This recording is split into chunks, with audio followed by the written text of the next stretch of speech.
Greetings, Bat Family. Welcome back to Holy BatCast, brought to you, as always, by real fans for real movies.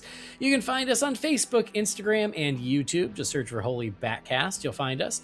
And if you want to support us on Patreon, you can do that. No pressure. It's all good. But if you would like to, you can go to patreon.com/holybatcast. And as always, a big thank you and big long-distance hugs to all our patrons. You guys rock. We are part of the Real Fans Podcast Network. Check out some of those other shows at rf4rm.com. And as always, I am your Bat host, Andy DiGenova. You can find me on Instagram, Blue Sky, Letterboxd, and Threads. It's just my name, Andy DiGenova. Now, it's been a minute since we have celebrated toys on the podcast, even though I know what you're thinking. The year-end episode became kind of a secret toy episode, but this is a legit toy episode, and we haven't done one quite like this in a while, and we thought it was time. We're going to talk about some of the coolest action figures from the Batman the Animated Series toy line, and I couldn't be more excited. And I have not one awesome Bat fan. I have two Bat fans joining me for that toy chat. So first of all, you know him, you love him. He always wants to talk toys with me. It's Brendan Lowe. Hey, Brendan. Morning, Andy. How are you? I'm good. It's evening here. So, I'm winding down. You're winding up. But yeah, as it gets dark, I think more and more about toys. Don't we always? I mean, it's what puts me to sleep at nighttime. Yeah, of course. Of course. I mean, just yesterday you were at a toy fair. I was. Yeah. Had a really good time, actually. Didn't get any Batman stuff, but... Boo! Okay, I'm disconnecting you. I don't even know who you are. Well, anyway, I'm glad you're here, but you need to go back to the toy fair, pick up some Batman stuff. Yeah, well, it's finished now. It was only on yesterday, so... All right. Well, anyway, also joining us, he has been on a couple of these episodes, at least of this format, and we're excited to have him back. He's an old friend of the show and a fellow Bat toy enthusiast. It's Jay Yaws. Hey, Jay. Hey, Andy and Brendan. Thanks for having me back. And yeah, look forward to talking about some BTAS toys, which really don't have many in my collection, but we can go over that later. We'll get to that. But when was the last time we had you? Was when we talked about Legends of the Dark Knight, I think? Might have been, yeah. So sometime last year, maybe the year before. I don't remember. Yeah, it could have been. But it led to an eBay visit, as most of these episodes do. Always. But this one I've decided won't. I've decided today. We'll see how that goes. But yeah, we are going to talk about BTAS toys, and then we did watch another episode of The Batman. So if you're following along, this is your warning. We're going to talk about the next episode of that animated series, and we got some emails. So it's going to be a toy-rific episode. Before we get to it, though, it's worth mentioning that this weekend has become an unintentional Batman the Animated Series weekend. Because you guys saw what I did earlier today. I did. Oh, yeah. So got some animation cells and everything. That's awesome. I did. So I Friday, I think it was, Catherine sent me a link to this showing. She's even the one who bloody got you onto it. That's why it's kind of her fault. So yeah, she's an enabler. She goes, hey, this would be fun on Sunday. And it was an art show, an animation art show, but with a focus on Batman the Animated Series, because they were going to have some special guests there joining to sign some stuff. And I was like, oh, sure, that'd be cool. We can do that on Sunday. And so we went today. It was just in a hotel here in Burbank, but literally, 10 minutes from our house. It's right by our Target. So it was super convenient. And yeah, they had all of these animation cells from Batman the Animated Series, but they also had them from Batman Beyond, from Superman, from Justice League, from Freakazoid, from Animaniacs, pretty much any WB animated series that was from that era, the 90s and into the early 2000s. They had animation cells, as well as some really beautiful, legit artwork, framed artwork. And so it was a pretty small room, but they packed a lot of artwork into that small room. And walking in, I was like, listen, I can't get distracted. I'm only here because of Batman the Animated Series. That's what I'm focused on. So even the New Adventures of Batman and Robin, I was like, nope, not interested. Batman the Animated Series only. You could have got a cool Farmer Brown one. I could have. Man. Well, listen, they literally had a cell that was a baby doll. And I was like, I want to know who is going to spend the money to buy this one. I was about to say, how many discount markdown items did it have on there? It did not. I wish I'd have paid more attention to see what they were asking for it, because I'm like, I can't imagine that one would be as in high demand. But yeah, it was really awesome. And like, they just had like these bins of cells that you could flip through, like an old record store. Jeez, that's awesome. And they were labeled, Batman the Animated Series, Batman Beyond, et cetera, et cetera, et cetera. And again, I was like, listen, I'm not going to go dig through the Freakazoid bin. No offense to Freakazoid.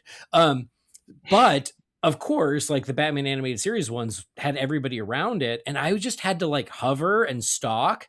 And there was one bin where as I was looking over the dude's shoulder, I was like, oh, this is the bin. Like, that's the one that's got what I want. I could just see it. But unfortunately, the dude who was flipping through it just kept pulling out all the ones that looked awesome. And I was like, no, there's too many. That's too much. Stop it. So I eventually made my way, even though I stalked and I had like feign interest in the Superman bin. Again, no offense to Superman. I love him, but I wasn't going to buy any Superman today. And finally the bin opened up and the guy left me enough crumbs to get. So I grabbed some options. I ended up grabbing like 8 different options. But these were not cheap. And I was like, there's no way I'm buying 8 of these. And the guy who, like the art guy who was working there was like, oh, you're getting all these? I was like, no. These are options. And he goes, oh, I'll hold them for you. I'm like, okay. So he took them and then I grabbed some more and I go over and I was like, okay. So I grabbed like 2 Mr. Freeze ones, 2 Robin ones, 2 Harley ones. And then I was like, okay, which one do I like better of the 2 Mr. Freezes? I like this one better. Or which one's a little cheaper? I pretty much just went for the ones I like better because money, you get more every week. It's fine.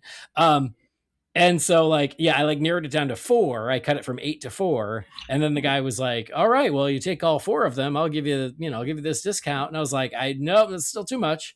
So I eliminated 1 more and I ended up getting 3, but they're so cool. If you want to see them, I put a picture up on Holy BatCast on Facebook and on Instagram. I ended up with one that is Batman and Robin together. And that one is from the episode Make 'em Laugh. Mm-hmm. And these are like the original hand painted cells. I got one of Harley. Let's see. One of Harley Quinn by herself. And that one is from Harlequinade. And then I got one of Mr. Freeze, and that one is from Deep Freeze. It's not from Heart of Ice, but again, I'll take it. It's all good. And then the Freeze and the Harley were already pre-signed by Kevin Altieri. And if you remember, friend of the show. Yeah, I interviewed him a couple years ago on the show. But he was supposed to be there. Unfortunately, he couldn't make it, but he had pre-signed some stuff. So those 2 were signed by him. And then the Batman and Robin one, I got signed by the 3 people who were there. And that was director Dan Reba, which is a name I was like, oh, yeah, I of course know Dan Reba. And then 2 of the writers from the series, Stan Berkowitz and Robert Skier. So all 3 of them signed the Batman and Robin cell, which was super cool. And then Stan Berkowitz had written a book about his time on the series. So I was like, well, what the hell? I'll take your book too. And so he signed the book. And then Dan Reba did the cover art. So he also signed the book. And they were all so sweet. They were so nice. They were just happy to chat. And just me and Robert Skier were wearing the same shirt. We were twinning. So that was super cool. So anyway, yeah, like that was sort of an impromptu thing this weekend. I'm really glad we went. My bank account is less glad we went, but like you said, you make more money every week. Yeah. And like I said, my wife is the enabler. It's kind of her fault. And as we were walking out, I was justifying the purchases and she's like, and I'm like, but you're the one who told us we should go to this. And she goes, I'm not judging you. She's like, there are only so many of these cells in existence. And guess what? Nice. Like if you wait, they only get more expensive. She goes, but I'll buy us lunch. I'm like, thank you. So anyway, it was really, really cool. And again, if you want to see the photos, they're on the Facebook page and on the Instagram page. It was very cool because it was something that like wasn't even on our radar. And then we saw it, we ended up going, it was so close by. And now I've got these 3 really cool cells that are going to go up somewhere in the house. We were already debating like, okay, where could we put them? Ooh, I just had an idea. Okay. Anyway, I'm looking around my office. I'm looking over at the my fireplace office. so everybody can see them when they come into your house? I mean, I feel like they kind of should go into the common areas because then yes, every guest can marvel at them. But there's a nice like spot above the closets in the office that it could go there. Anyway, things to think about. Well, Anyway. there's the one you're going to send me for my Christmas present this year. Let's not forget that Oh one. yeah. Yeah. The first time that the postage costs less than the present. Yes. Well, it's a nice flat cell. Like, it wouldn't take up a lot of Right. space. Oh yeah, it's no problem. Yeah, like with comic art, that would be so cool to own something like that. That's kind of my next maybe goal, to eventually get something like that just to hang up. The closest things I have a color guide from I think it was Chris Sotomayor. He's a colorist that does a lot of, he did like a Nightwing book a couple years ago, and yeah, just been in the industry forever. And when like the pandemic started, he was selling a lot of stuff just to kind of make ends meet. And Mhm. there's a coloring guide with from, I think it's a Journey into Mystery issue from like the 90s. So there's Beta Ray Bill on it. And this was when Thor was known as Thunderstrike. So he Oh has like a my long god. blonde ponytail. That's like the like a brown leather vest and everything. I bought that from him, and yeah, that's the closest I have to original art, but it's still really cool. But I've also met like Kevin Altieri and Dan Reba. Uh, I'm, just to share fun little story here. A couple of years ago, Alan Burnett was at a fan expo kind of thing in the area, and I was like, okay, I need to go meet him because he's like one of the big, BTAS names. And I bought a print that is like the Batman the Animated Series, like teaser poster. It says like it premieres Sunday, December 13th, and I was like, oh, that's cool. It's just that shot of Batman holding his cape, in silhouette with like the red moon behind him. And I had him sign that. And then a year or two later, Kevin Altieri, Dan Reba, and Stan Berkowitz were at that same convention. So I got them to sign it. And Dan Reba even doodled a little Batman head on there. So that's, one of my prized pieces of art in my office. Awesome. Love it. That's cool. Yeah, Dan did the same on the cell. He drew a little bat. He goes, "Is it okay if I do a little doodle?" I'm like, "Yes, of course." And then he did the same thing in the book. So yeah, that's awesome. Yeah, that like just lovely guys and so cool. But that's awesome. I love that you got to do that too. If they ever get to Australia, maybe Brendan will get a chance. Yeah, Hopefully. All right, well, cool. So that was the morning. Just thought I wanted to tell the story for people who were interested, and also so I could remember while it's fresh in my memory. But it was Also, really so you fun. could show off a little bit. Let's be honest. Not really, but Oh, dude, I wouldn't blame you. Hell, Jesus, the things you got are awesome. I'd be telling the world. but we brought the kids, and so it's funny because they were all so charmed by the kids, and as soon as they knew that Harley's name was Harley, they were like, "Oh my god, that's amazing!" And they're like, "Does she like the shows?" I was like, "Yeah, we were watching Batman the Animated Series yesterday. She loves it." So I was like, "Oh yeah, like it's a Batman is a family affair," and yeah, they just were delighted by her, and then poor Andy was just in the stroller, kind of over it. But yeah, very cool, He'll very learn. fun. He'll learn. He loves. Oh, don't get me wrong, he loves Batman. It's in his blood. So like even when we were watching this morning, we were watching our episode of The Batman, and he's sitting on the couch with me. He does the thing now where he goes, Batman. But he won't do it whenever I'm recording him. Like he knows. I'm like, okay, like now say it, and he's just like, nope. But he does say it. I will prove it one of these Doesn't want the days. secret to get out. I know, it's so cute. I mean, he'll even do like the na na na na na na Batman unless I'm recording. Anyway, the family loves Batman.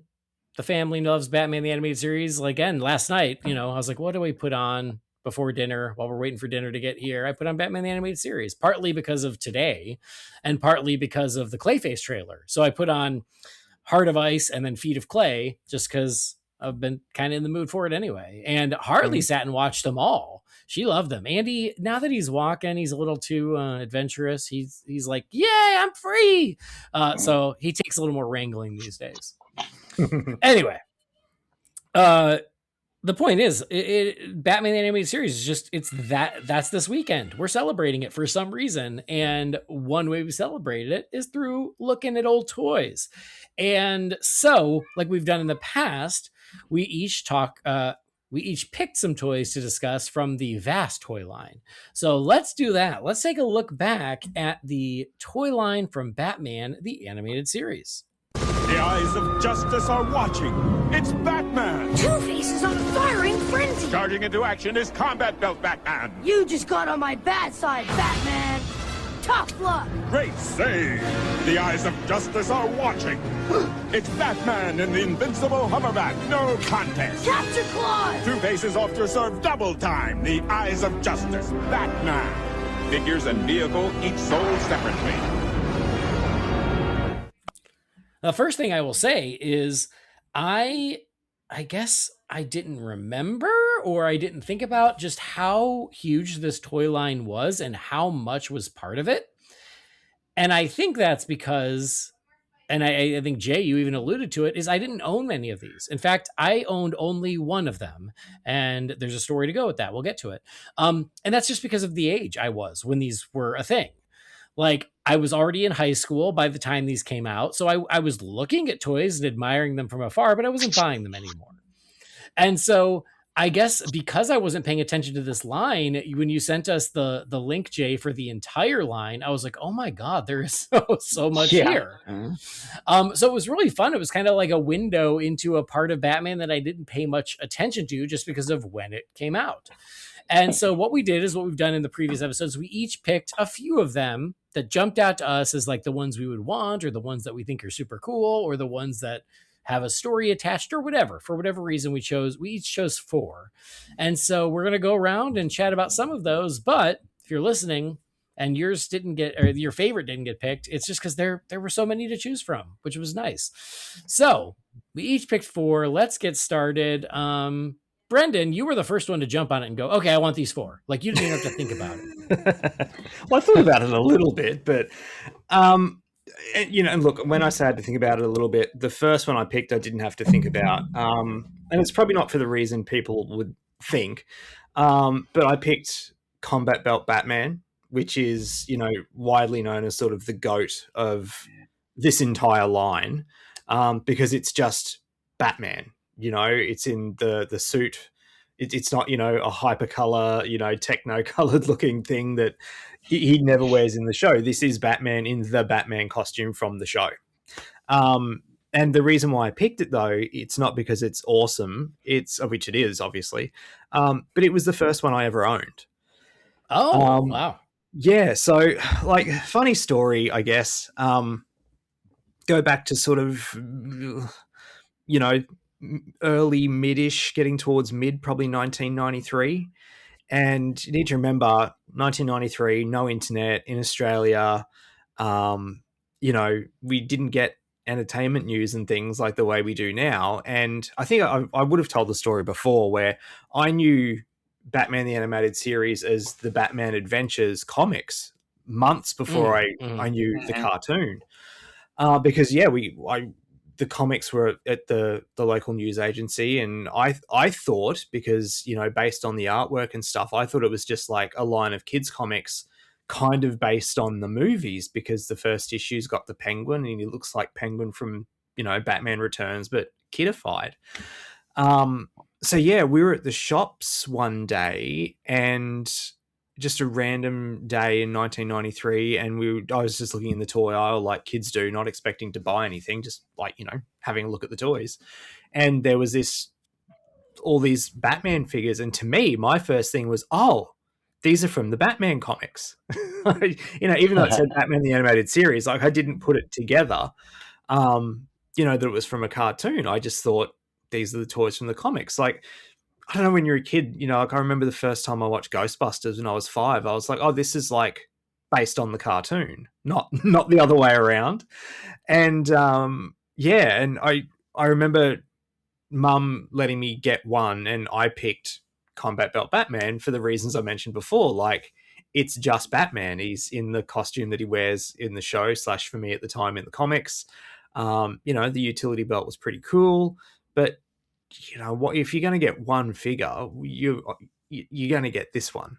And yeah, I took him home and played with him relentlessly. And I'm not kidding. I sort of look to my left now, you know, up about 45 degrees, and he's right there, front and center, on my Batman the Animated Series shelf, my original from 1993. So Oh, when wow. you said you're going to do this, I'm like, I have to jump on it quickly because everyone wants to get, you know, talk about Combat Belt Batman because, like I said, it's sort of just become known as the GOAT of this series, and rightfully so, I think. What kind of shape is yours in, since it's the original? Like really good. Like there's no chips or marks or anything on the paint. All Like right. it's, yeah. Oh, wow. Nice. You took good care of Do him.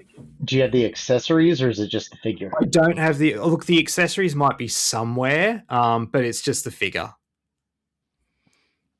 Cool. Still, that's, I mean, 30 years on and still having it in decent condition.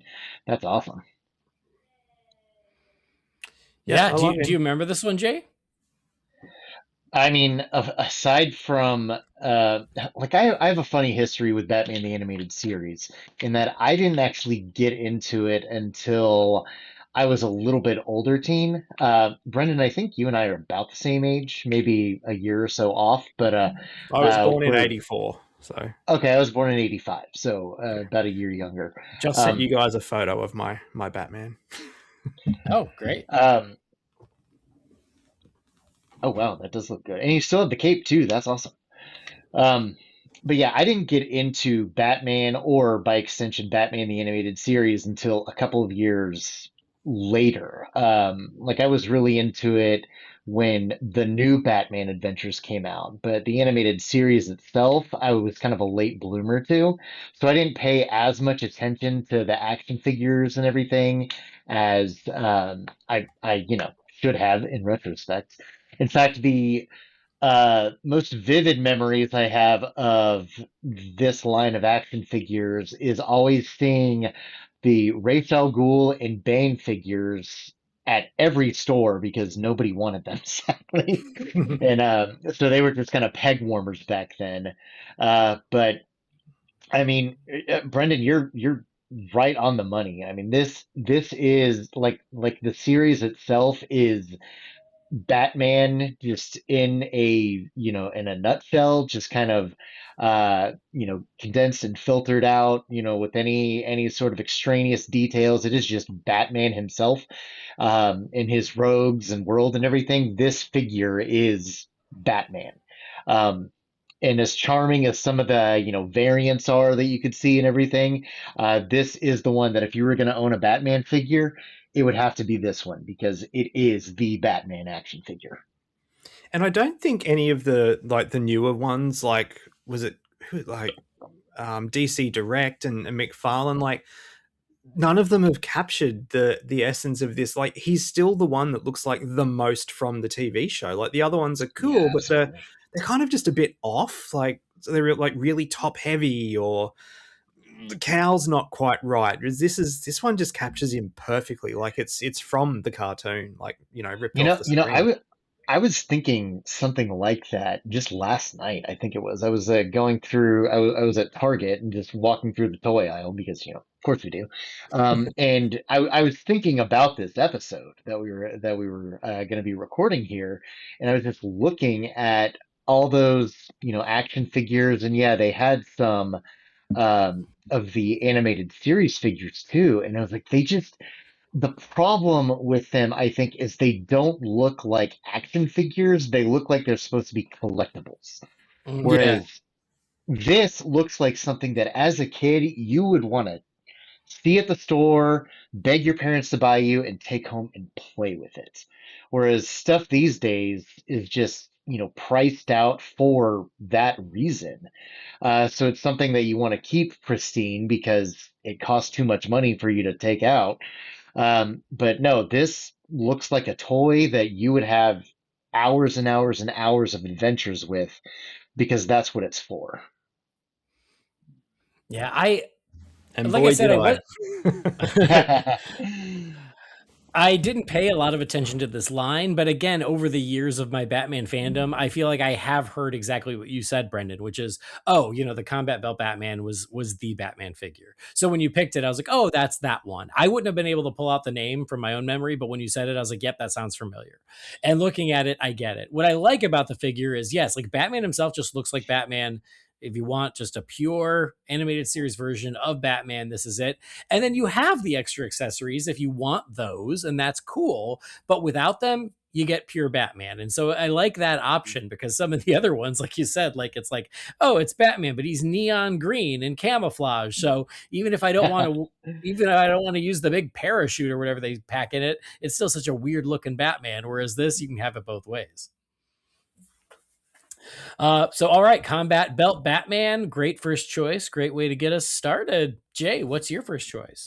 Which one am I gonna pick first? Let's keep the spirit of the season alive, and I'm gonna bring up Clayface Ooh, because all right. we're anticipating the Clayface movie, which like you and Sean last said on the last episode, it kind of gives us what we're hoping for and wanting. It's leaning a little more into this kind of Clayface, which is very exciting. But no, this action figure is terrific.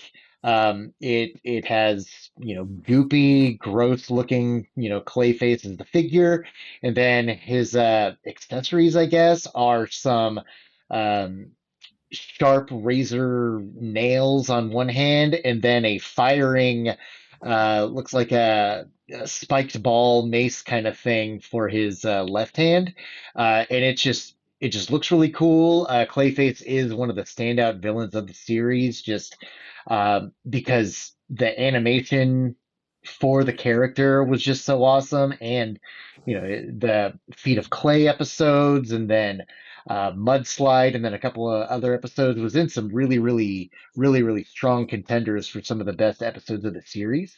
So this is just a really good representation of that Clayface character. Yeah, it's so big, which Yes. when you're a kid, you almost, you feel like you're getting away with something by getting an extra big figure. But it looks right out of the show, which is, I think it was kind of what you guys were getting at when you talk about some of the newer versions that have come out where you're like, it's kind of hard to nail the animation style in a figure, and some do it better than others. But I think Clayface, like, yeah, he looks like he stepped right out of the cartoon. And I love his action features because, yeah, as a kid getting action figures, I want something for my heroes to fight, and Clayface would be such a good one just to have those battles with Batman and Robin because he looks so formidable. And one of the rare ones I didn't own. Oh, wow. Yeah, I never had Clayface. I had Man Bat, who was really big as well. It was also big, yeah. Yeah, but no, I never had Clayface. Man Bat almost made the cut, but I was like, no, got to go with Clayface with that spiked mace, and just to keep it relevant for the movie. No, that's a good choice, and it's a great figure. And yeah, I mean, to your point, Andy, too, just I mean, like we've been talking, like the figures these days are, they almost have too much going on as toy manufacturing has evolved over the years, to where they have all the points of articulation and all the accessories they can have and everything. Is like, just because it can do all those things, having an action figure like Clayface here, where it looks like really you can lift his arms and maybe you can twist him at the torso and that's it. With those limitations, it almost worked in their favor because they couldn't do too much with it. So they had to make the proportions and the anatomy and everything with these characters perfect, because they couldn't they really couldn't cut any corners with it. They couldn't cheat it with posable elbows and ball joint legs and everything. They had to nail it, and with Clayface especially, they did. Yeah. Brendan, any other thoughts on Clayface? No, like we said, ripped out of the screen and put into a a blister pack for kids to play with. He looks exactly like he did in the cartoon. So, yeah, he's awesome. I wish I'd owned him. Well, I'll add it to the particularly with the new movie coming out. So, right. Yeah.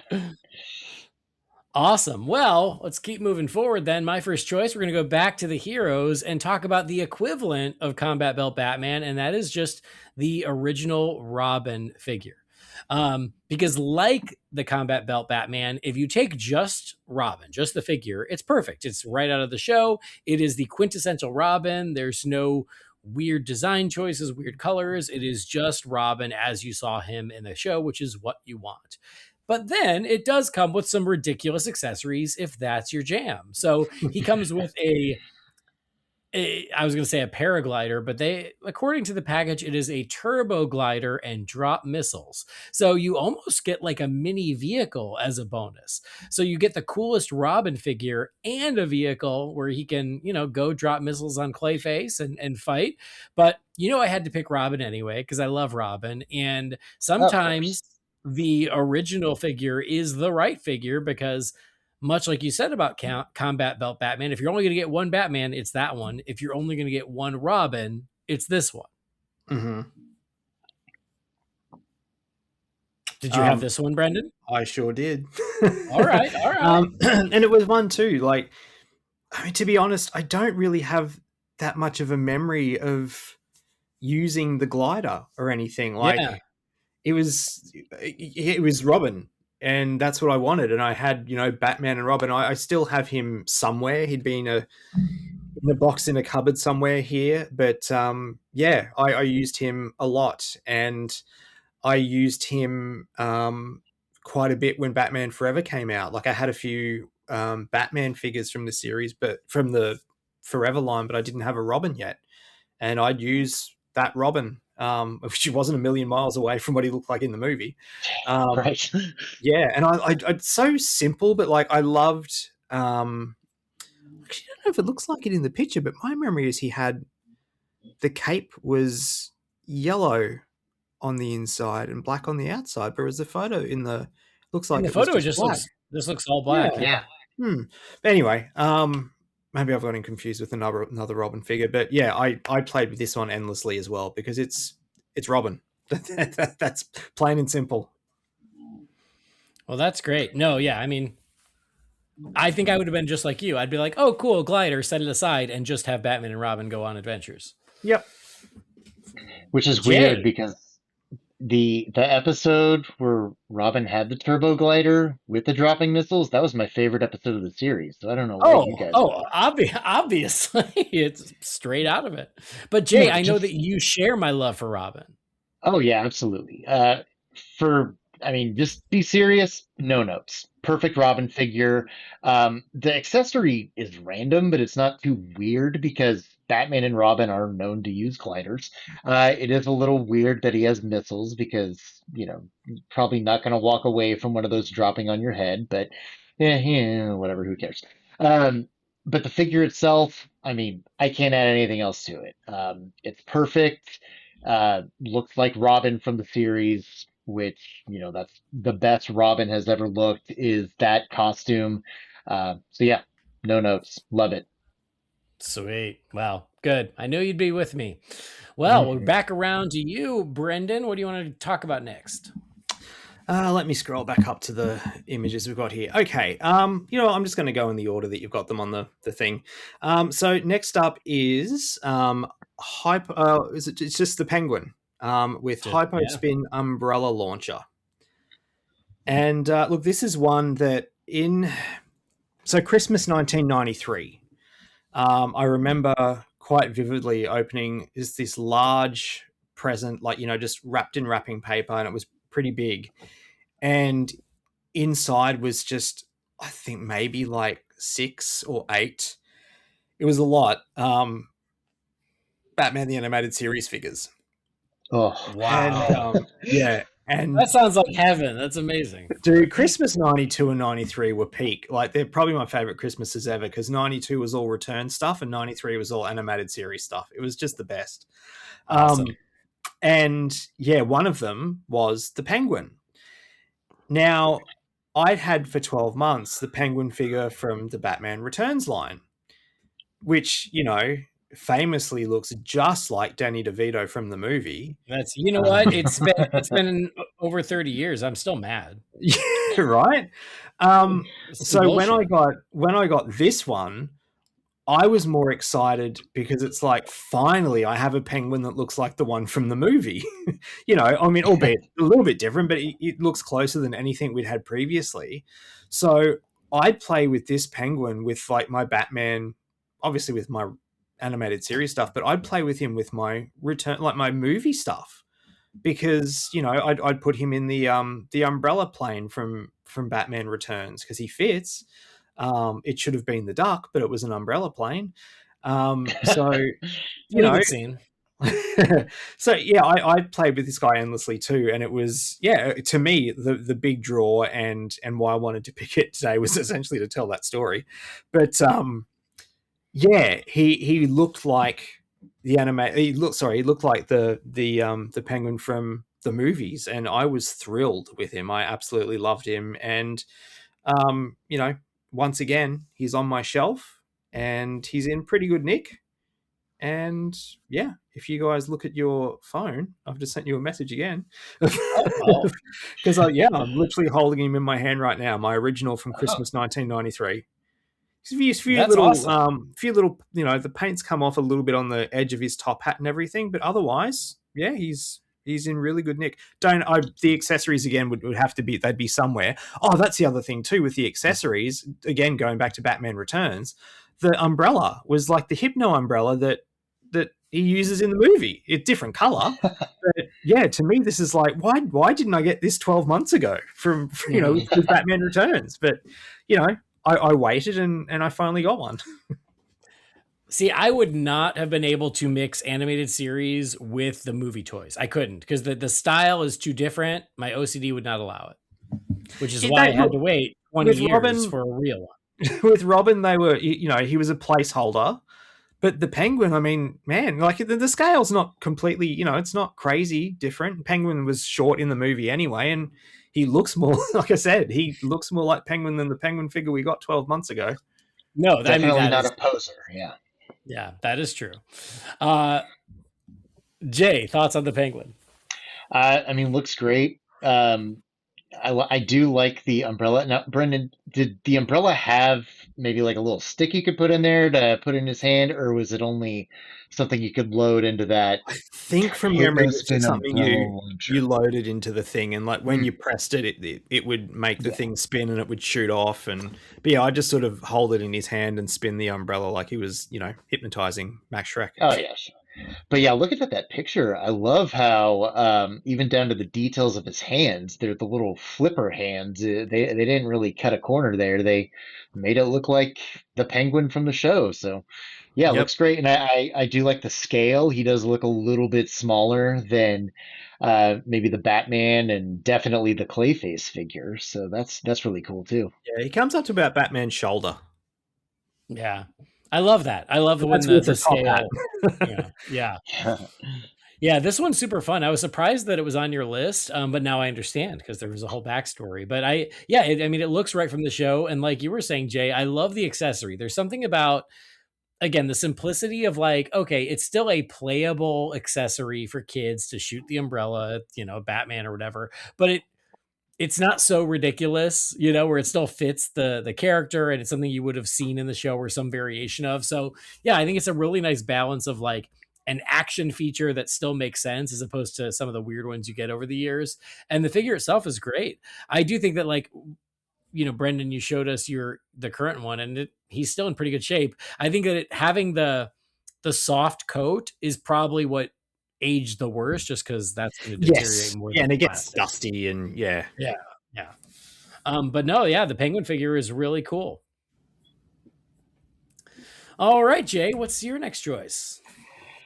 So I'm going to go a little bit against the point Brendan was making with Combat Belt Batman, and I am going with, let me get the exact name of it because he doesn't actually sell on a blister card. Battle Helmet Mail Away Batman, which I really only chose this just because, I mean, he looks cool. He's got kind of a bright blue bodysuit instead of, gray, and has some weird dome helmet launcher sort of thing. Uh, but I don't know. I just kind of like the look of it. It's a little it's off model with the colors, but it still doesn't look too far away from something you might see Batman actually wearing.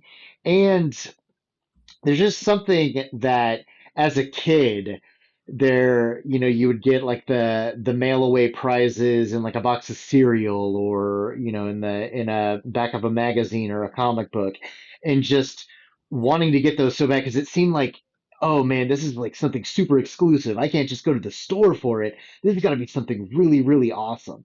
So I just kind of like the novelty of that.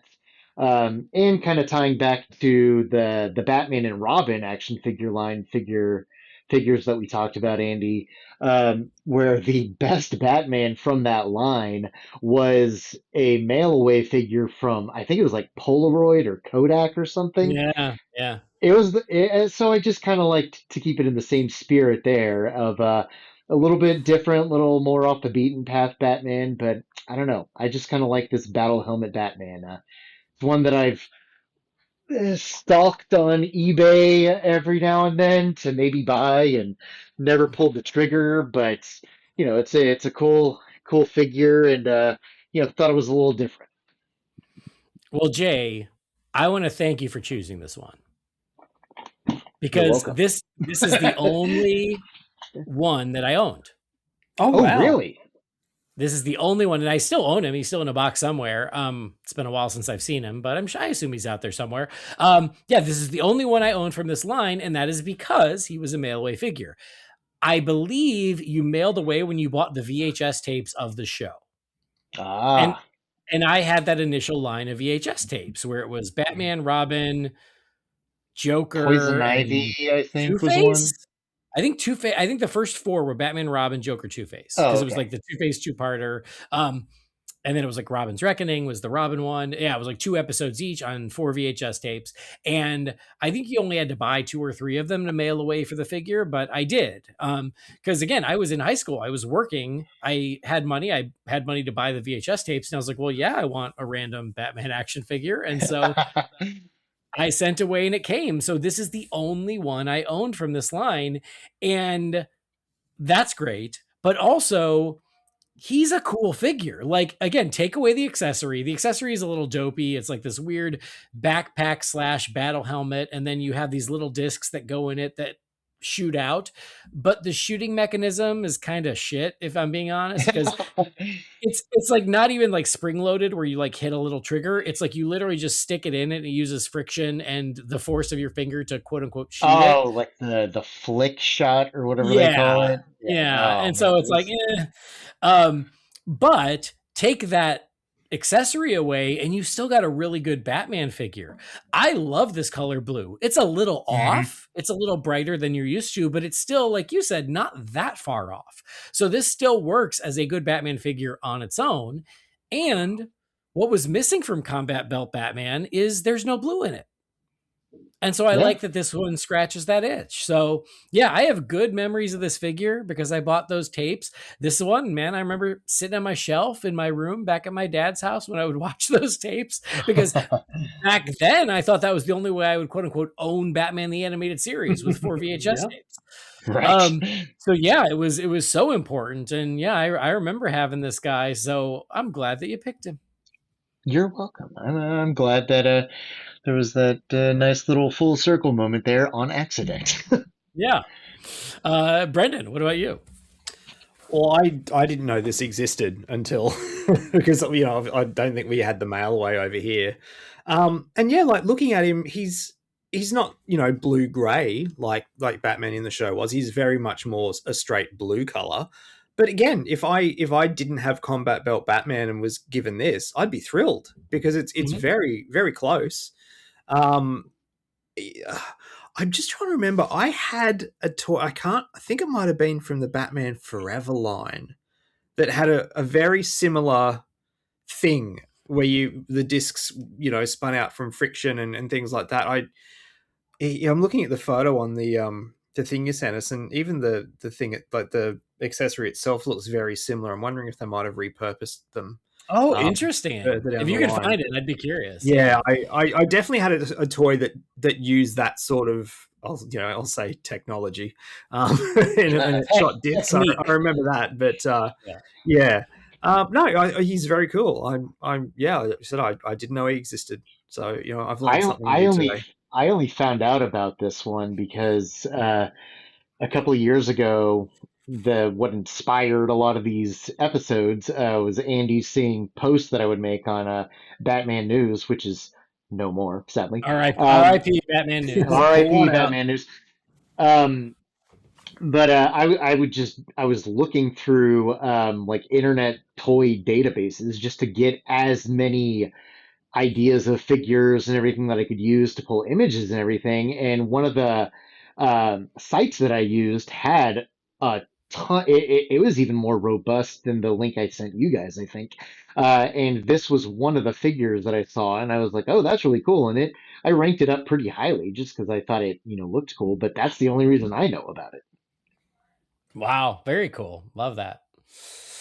Awesome. Well, moving forward, we'll go to my next choice. And now we're going to flip to the villain side. Y'all just heard me tell a whole story about buying animation cells, and I knew I had to buy the Mr. Freeze one. And if you go way back to when we ranked our favorite episodes of the series, I think Heart of Ice was my number one, shocking no one, because I absolutely love the animated series version of Mr. Freeze. So I knew that unless they totally screwed the pooch on this figure, I would have to pick the Mr. Freeze figure. Good news, they didn't. They nailed it. This Mr. Freeze figure is much like Penguin, much like Clayface. It is right out of the show. I love the design of the animated series Mr. Freeze. It is so Mr. Freeze, but there is an elegant simplicity to it. They didn't overdo it. They didn't underdo it. It's just the right amount of technology and suit and just detail on the suit without going too far. So I just love that design anyway. And then to get that design so faithfully recreated in the figure, it's perfect. He looks great. The colors are great. Again, all the suit details from the series are there. And so he looks perfect. He comes with a really fun accessory too. He comes with a firing ice blaster, but it's one of those where it looks like it's a bellows that you fill up with water, and then you can spray the water at Batman and Robin and Batgirl and whoever else he might be fighting that day. So I always love those features too. You've seen it on a lot of different figures over the years. Oh, including Joker from Batman '89. He had the flower. So yeah, to have Mr. Freeze with the real water firing freeze gun is super fun. And then the figure itself, the sculpt, the design is spot on. If there's anything on this list that is an eBay temptation, it might be this Mr. Freeze, because that's how cool he is. Pun intended, but no, but yes. Yeah. Intend your puns. I know. I remember you always saying that, Jay. Intend your puns. It was only intended after I said it, and I was like, oh, yeah, we'll go with it. Anyway, Brendan, what do you think about Mr. Freeze? In news that might shock you, I never had Mr. Freeze.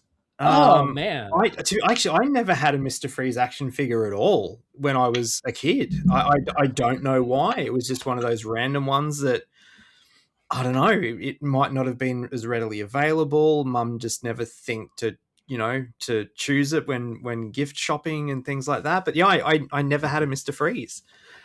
He's very, again, like no pun intended, he's very cool. The first Mr. Freeze animated series figure I got was the DC Direct one, the first one they released, but it was from the New Adventures. It was, and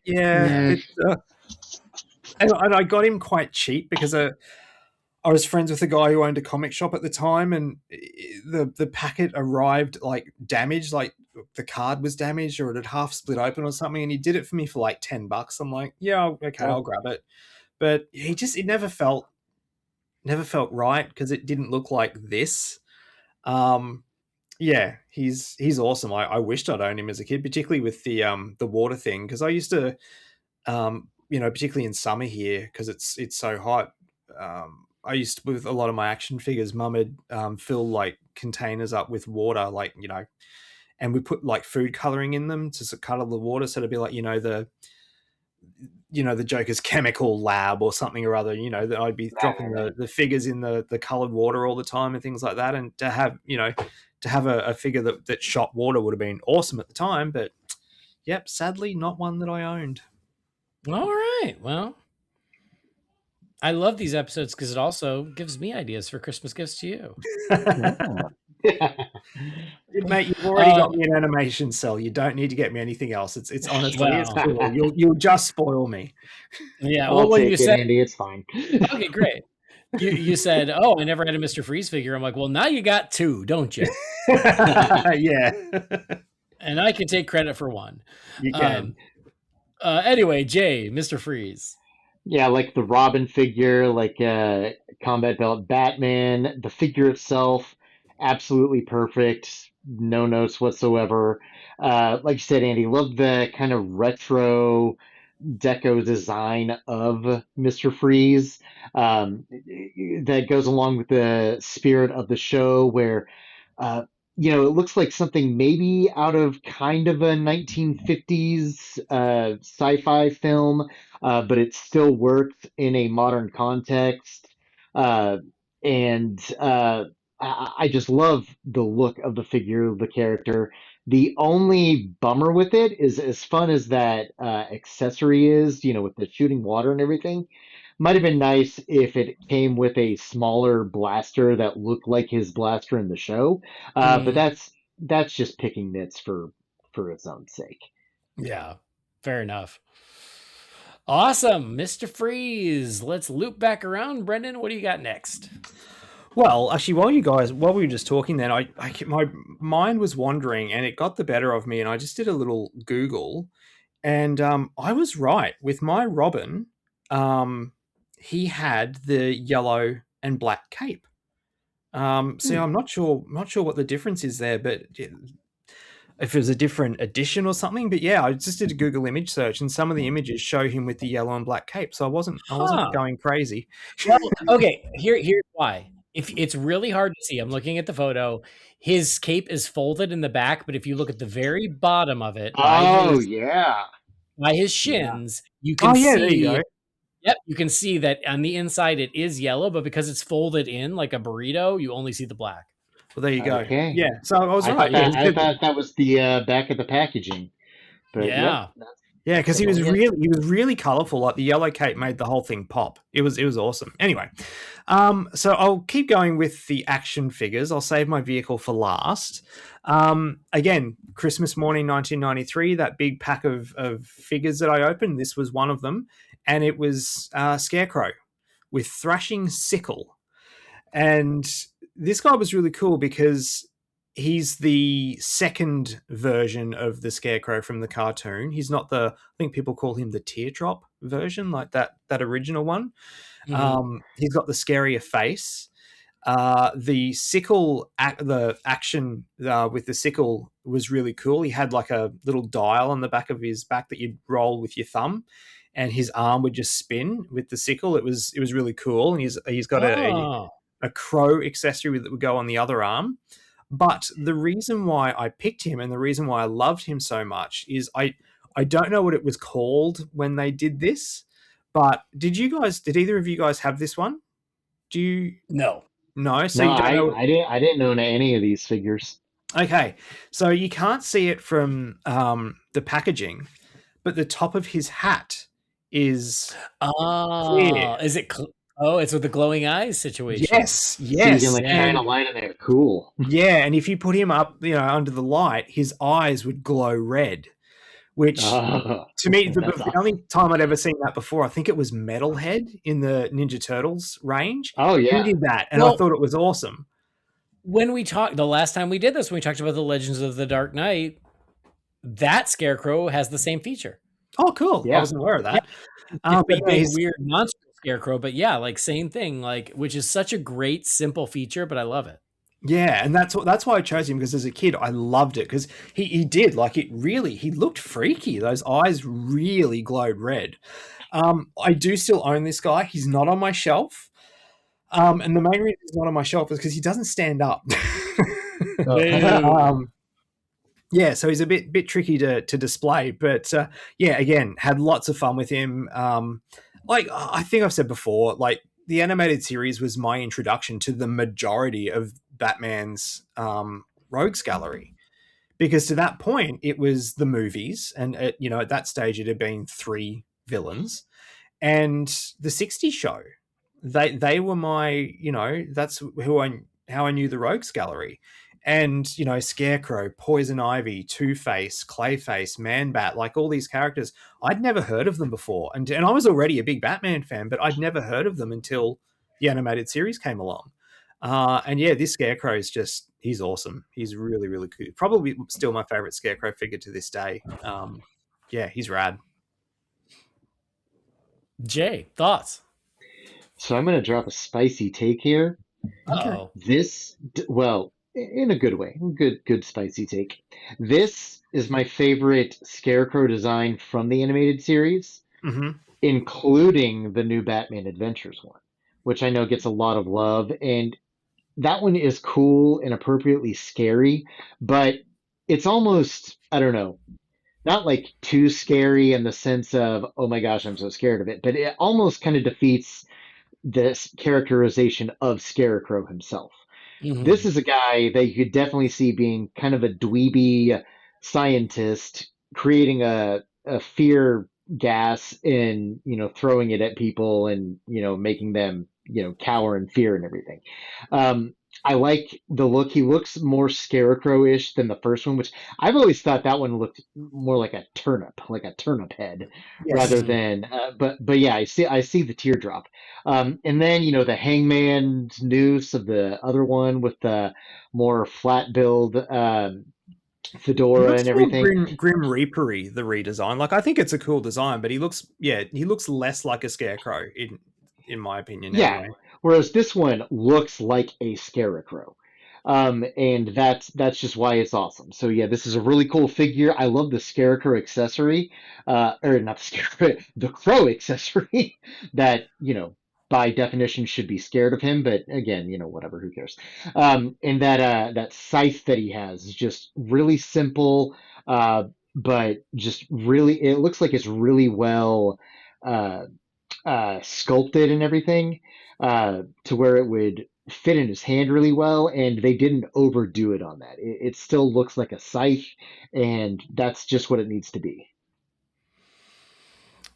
Jay, I hate to split hairs. It's not a scythe. It's a thrashing sickle. Sorry, sickle. It's a sickle so sick that it thrashes. I can read. I don't know why. I don't know why I glazed over that. I love the adjectives they choose. Yeah. Like, because it's not enough for Scarecrow to come with his sickle. It has to be a thrashing one. Yes. But yeah, I agree with what both of you guys said, honestly. And I don't know how spicy it is, Jay, because I'm with you. I do think that this was the best. It's not like Michelle Pfeiffer hot, that's for sure. Yeah. This is like the best balanced Scarecrow design, and I'm glad this is the one they made the toy out of. It's great. It's a classic Scarecrow. It comes with the right accessories. Once you described the action of him kind of like spinning his arm with the sickle, I had like a flashback. I feel like that might have been in one of the commercials or something. Oh, it would have been. Yeah, like because I'm like, wait, I didn't own it, but I can picture that, and I don't know. You can even see from the picture on the card, like where the joint is on his arm, where it just spins. Yeah. Yep. But yeah, I think it's great. And Brendan, if you hadn't chosen this one, I would have, because it is just a great Scarecrow look. It's a great Scarecrow figure. Cool. Awesome. All right. Am I up? No, Jay's up next. Jay, what do you got next? I am going to go with the Bat Cycle. Gonna go ahead and get my vehicle in there.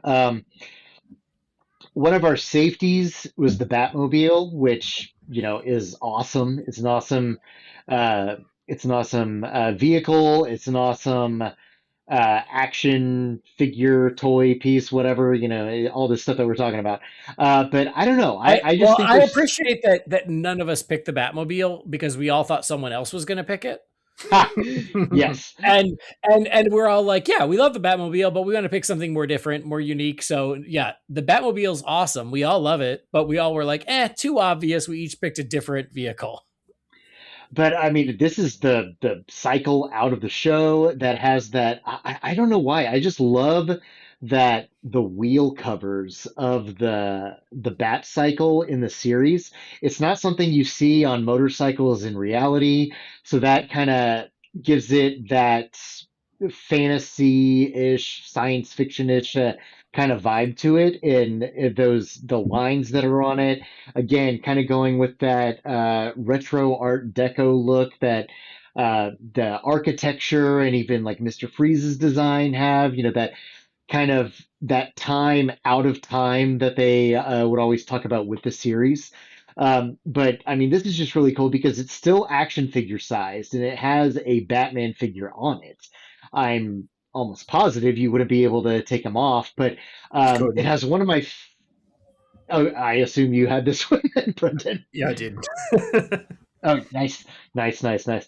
But yeah, it has one of my favorite, play features of all time, where it's the, pull back, wind up, and then, it'll take off after that kind of action that would come with this and cars and things like that. So, I mean, I just love it. It just looks great, looks ripped out of the show, and would be something, really cool to play with on its own. So Brendan, you said you had this one? Yep, still do. Henry plays with it occasionally, actually. Oh, nice. I remember, and you can see from the look on the picture, he's got a huge ass. Yes, because it's the legs and everything are molded, to the cycle, and then sort of he's got a connection at the hip. Because from like when you push it forward and everything, it's meant to sort of trigger this wheelie action, and Batman would sort of pop up on the bike. From my memory, it didn't really work that well. You'd sort of go for a little bit and then it'd just topple over. But it was the Bat Cycle. It was, and again, the Batman on it is the Batman directly from the show, not some crazy variant outfit. They didn't overcomplicate it. It's the bike from the show. It's the Batman from the show. The only thing I wish it came with was the helmet that he used to wear, which was like the fatter version of the cowl, which I always thought was really cool. But aside from that, it's pretty much spot on. It's perfect. Yeah, I mean, it also feels like a bit of a bonus. If you were a kid, you're like, oh, I don't just get the cycle, I get a Batman on it. So, this works, and you can, mix it in with your figures, or it can be its own thing. Because it came like on a blister pack, like it almost felt like more a really special action figure than a vehicle, because the vehicles always came in boxes, whereas this one it didn't. Yeah. Right. Yeah. And there was nothing more upsetting as a kid than, figures sold separately. Exactly. Yes. Right. Yep. So no, I think this one is super fun. I love the Bat Cycle. Like you said, the design is really cool, and the fact that Batman's already on it probably helps. I appreciate that this one does not require batteries, because that also feels like a bonus, because so many of those, either you didn't get the batteries with it, or the batteries would die and then you'd never replace them. So here, not a problem. It's fully analog. But yeah, Batman on the Bat Cycle, super cool. And yeah, you get a bit of 2-for-1 with this. Now, what is turbo sound? It's it says turbo sound. It's just the sound that those sort of pullback action and stuff vehicles would have, that weird like sort of high pitched clicking sound or whatever. Yeah. If I had him close by, I'd do it, but he's in a box in the cupboard, so I can't get it. Well, I appreciate that they leaned into it and pretended it was a feature, because my hunch is it would make that sound regardless. Yeah. It's like interactive menus on old DVDs. That was one of the special features it had. So, all right, the Bat Cycle. You broke the seal on the vehicles. Well, Batman and the Bat Cycle is a bit of a 2-for-1, and my next choice is also a bit of a 2-for-1. And that is the Riddler, but it is from the Adventures of Batman and Robin Duo Force line. Dual Usage Operation, Duo Force.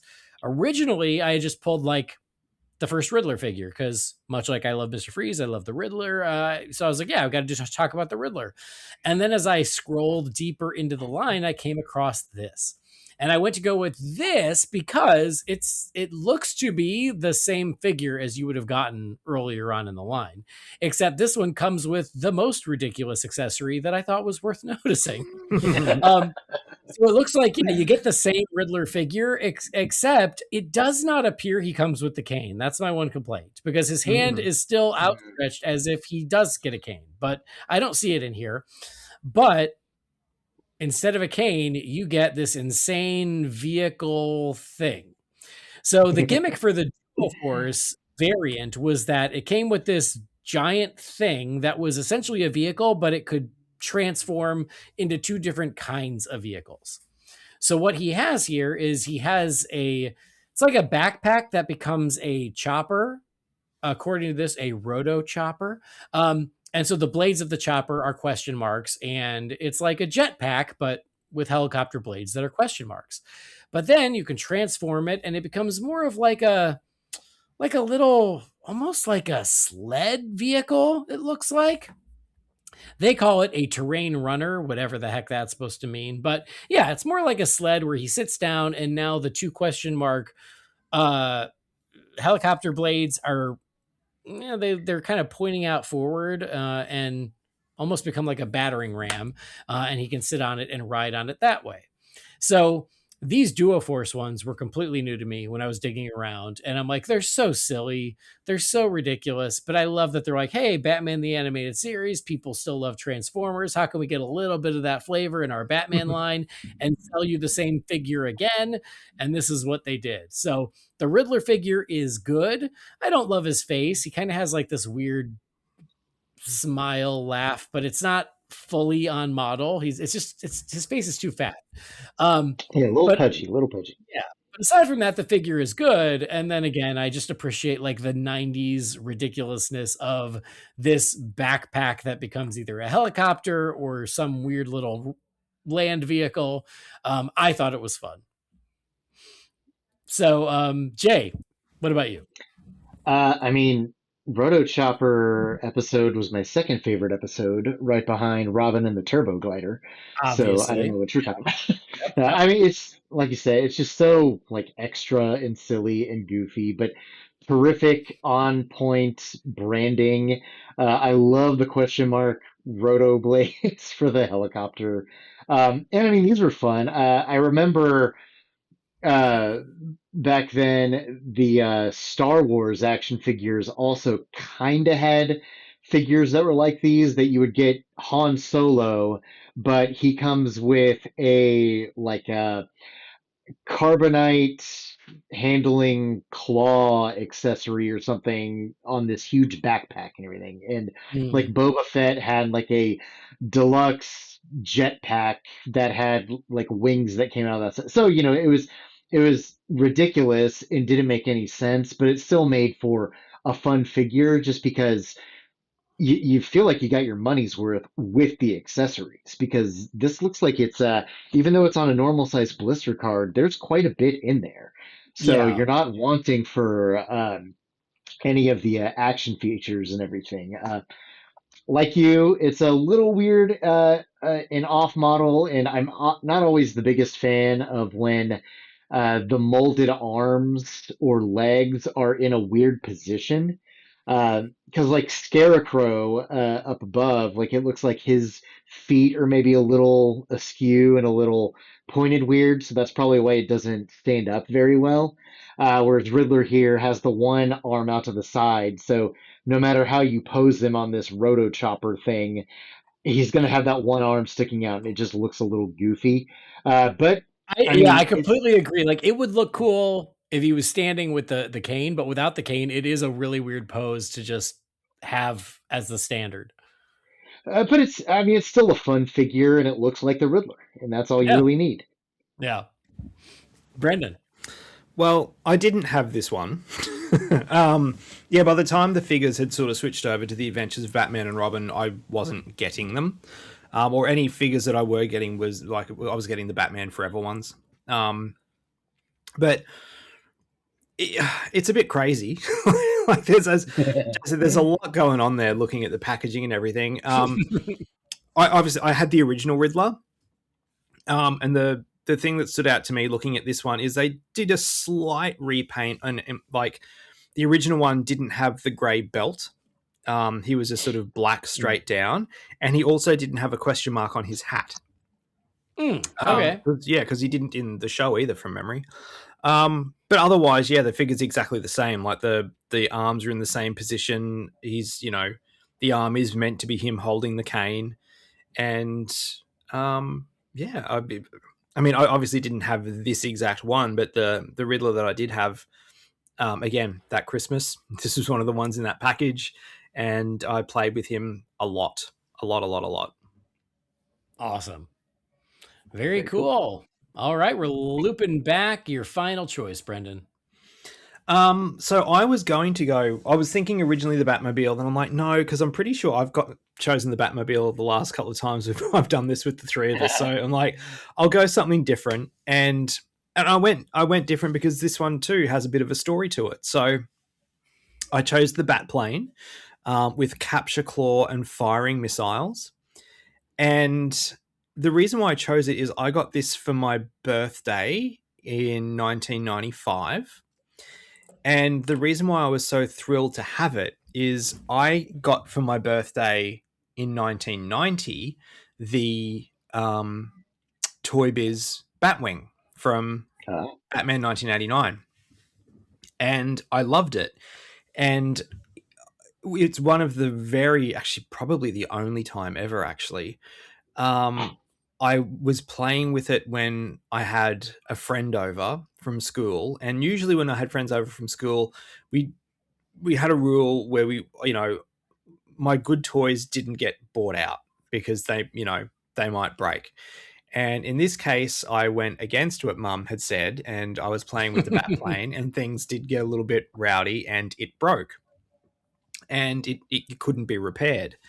So, and that was always, from the age of 6 to 11, it was always my toy that broke, that I didn't have anymore because I didn't listen to what I was told, and the inevitable happened, and Mum was right.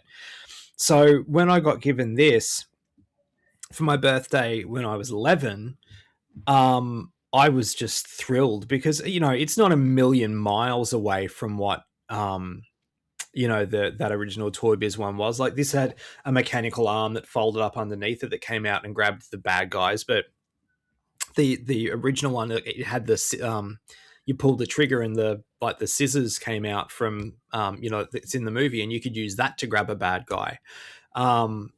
It's got the missiles that fire underneath. They didn't overcomplicate it. It's literally what it looks like in the show. There's no additions or anything to make it more flashy. It's just the Batplane from the show. And again, I played with this, and Andy, this will probably bug you, but because it's got the elongated wings at the front and everything, it looked more like the Batwing from Batman Forever as well. And so, sometimes if my Batman toys he needed to fly with my Batman Forever stuff, I'd use this Batplane because it, again, not a million miles away from what it looked like in the movie. And, I could suspend the disbelief as an 11-year-old. So this is one that I loved and played with all the time. Nice. Oh, yeah. I mean, first of all, I didn't realize they didn't call it the Batwing in the show. So when you said Batplane, I thought it was going to be something else, but it's the Batwing. It just, I guess for the show, they went back to Batplane, but it is, I do love that it's the Batwing, right? It is very much inspired by 89, very close to what's in Forever, all the way down to the little villain grabber up front. So I think that that's awesome. I'm glad that, after a couple of years, you were able to get a replacement, because that story makes me sad that your other Batwing broke. And then years later, get this, I forgot to mention, like, I'm talking in my late teens. Dad was cleaning out his, like, because he sort of had like a spare room with all his junk in it, was cleaning out a cupboard, and Mum and Dad bought me another Batwing from '89. Ha! And they either forgot about it or something, and like it had been sitting in the cupboard all this time. So I got it as a teenager, early adult, and like it's like I can see it, like it's sitting down on the floor with some of my display stuff. But again, I still have this Batplane. Henry plays with it occasionally. Storage is really good with it because the wings just pop out. They're not locked in position like they are with the Toy Biz one, so its storage makes it a bit easier. So again, this is one I still have to this day, and still in really good condition too. I don't have the accessories for it, but I mean, I would somewhere, but yeah, it's just the plane I have at the moment. That's nice. A happy ending, and I'm so glad. Yeah, so I got 2 of them. Yeah. Does the capture claw still work On the Toy Biz one? No, but this one, the Batman animated it's not. I don't, because it came off. You can take it on and off. Yeah, so it's one of the accessories. It's somewhere. It would still work. Yeah. Okay. Yeah. All right. Cool. All right. Thoughts on this Batplane, Jay? I mean, it's beautiful. I love the design of the Batplane. Like, the '89 Batmobile is my favorite Batmobile of all time. Across all mediums, comics, movies, whatever. I love it. The Batwing in '89, I really, really like.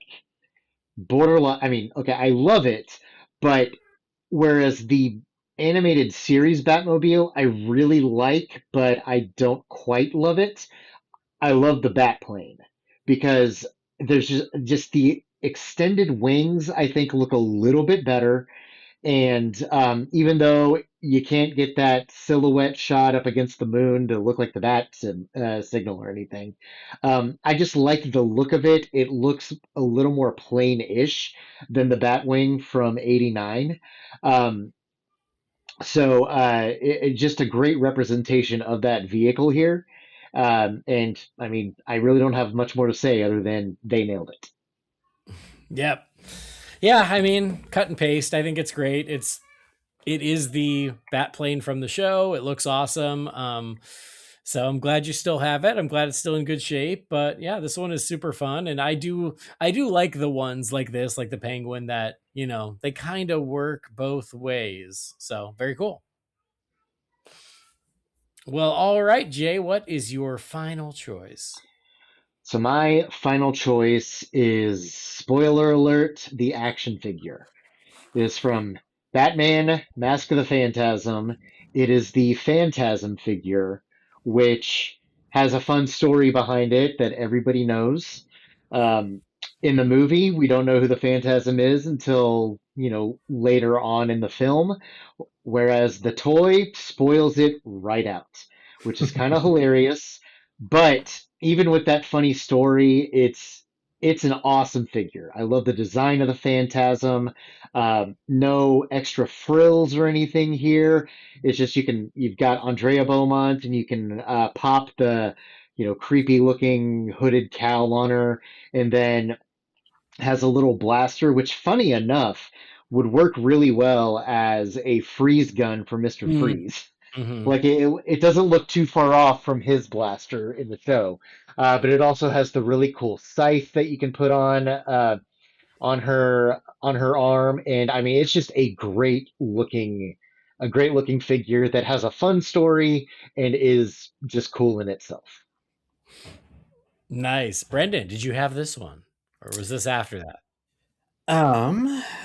Where are we here? So if I go like that, and then I say, "Hey guys, look at your messages." Oh, of course. Yeah, I have. Oh, there it is. Yep. Hey, all right. Don't have the little gun, but still have the scythe, or whatever you want to call it. And yeah, I loved this figure because Phantasm was always a cool looking character. Um, what was I going to say? I'm blanking. Oh yeah, it was like I was in love with this movie. So to have, I had this and the Joker. That was the only animated series Joker I had, was the one from Mask of the Phantasm. Oh, Yeah, which was like, he was cool, but he came with like the jetpack. So painted on the figure was like the straps from the jetpack. So if you took the jetpack off, he still had the straps on him, which anyway, that used to bug me. But another reason why I really liked this figure, and this will probably drive you insane, Andy. If you take did you mix it with the Ghostbusters? No, if you take the cowl, I would never do that. If you take the cowl off, it's just a lady. So in 1995, my Batman needed a Chase Meridian. Wow. So sometimes Andrea would double as Chase Meridian if I was playing with my Batman Forever stuff. I'd sometimes cross-pollinate the lines, but I never cross-pollinated, worlds. There are no rules in your toy room, and it's driving me crazy. Look, the cats and dogs living together. Mass hysteria. Look, the Batman figures never crossed over with the Turtle figures, and they never crossed over with the Hook figures. Like I don't know. You might have used her as April O'Neil for all I know. No, because I had an April figure. Red hair named you. Yeah. So again, had lots of fun with this one, and she looks like she wouldn't stand up that well based on the way she looks in the, because one leg kind of is a bit shorter than the other and bent up and everything, but she, just messed her through a bit, and she does stand up pretty well. And again, she's another one that is displayed proudly on my animated series shelf, because you can't have a Batman the Animated Series display and not pay homage to the movie. So yeah, of course not. Yeah, this one is so fun because it is so infamous. Like, fortunately, this did not spoil the movie for me when it came out, so I saw the movie before I saw the figure, but I have seen the internet rail about this figure ever since. Every once in a while to be like, oh, remember that time they spoiled their own movie with the action figure. So yeah, I appreciate just the frustration still after all these years. It is pretty hilarious. Like, why not just pack it with the Phantasm head on? And then, like, for the people who buy it, surprise, but like to just have it have it separated on the card is crazy. As for the figure itself, it is really fun. Is it the only Phantasm figure we've ever gotten? I'm not sure. Like, I mean, it's crazy. Like, I will say, because they wanted to have it both ways and have Andrea Beaumont and have Phantasm, I do think the Phantasm head is a little off model because it needed to be bigger to fit her head inside. So I would like a Phantasm only figure where he could look, its head could just be a little more proportionate. I think that would be awesome. But it is really fun that, you get the reveal and you can have both. Although you should not make Andrea Beaumont play the role of Chase Meridian, because that's insulting to her. What else did I have? There's no other toys. I don't care. But no, this one. Who else is my Batman going to make out with, then turn around and smile? Come on, Robin. It was a Joel Schumacher movie. It was possible. Yeah. Anyway.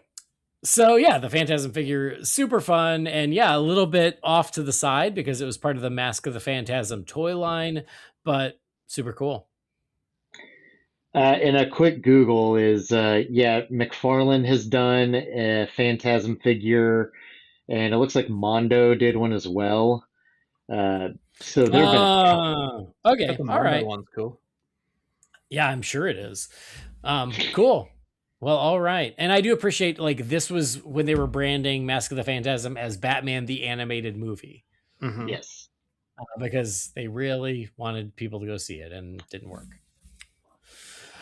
All right. That brings me to my final choice, and my final choice is my vehicle, and it's not the Batmobile. Because, again, we all know the Batmobile is great. I picked this because I love Robin, and I love when Robin gets his own vehicle where he doesn't just have to ride bitch in the Batmobile. And so this one, they didn't do a Redbird, but maybe this was before the terminology of Redbird. Jay would know better than anyone. Yeah, probably, because When did the they coin Redbird, that? Yeah. yeah, the Redbird like car in the comics probably came out around this time because I think it debuted in Robin #1, which was in '93. But then there was the Redbird motorcycle in Batman and Robin. So I mean, it came out around that time, but how long these toys are in development and prototype phase, yeah, it would have been after they started making these. Right. Okay. So I wondered about that. So it's not the Redbird, but it is Robin gets his own car. This one is called the Robin Dragster with launching batarang. And it's just a cool Robin car. You know, he gets his own little car. In his colors. It's got that R logo on the windshield, gets to shoot missiles. And just because it can also pop up and become a 4x4. So you can get like street level, the down low version, or it kind of pops up and those wheels come in and now it's, elevated and he can go bumping through Gotham. So I just thought that this was fun. It was random. It seemed like it was the only Robin themed vehicle in the line. So I'm glad he got something. It's a pretty cool design for a Redbird before Redbird.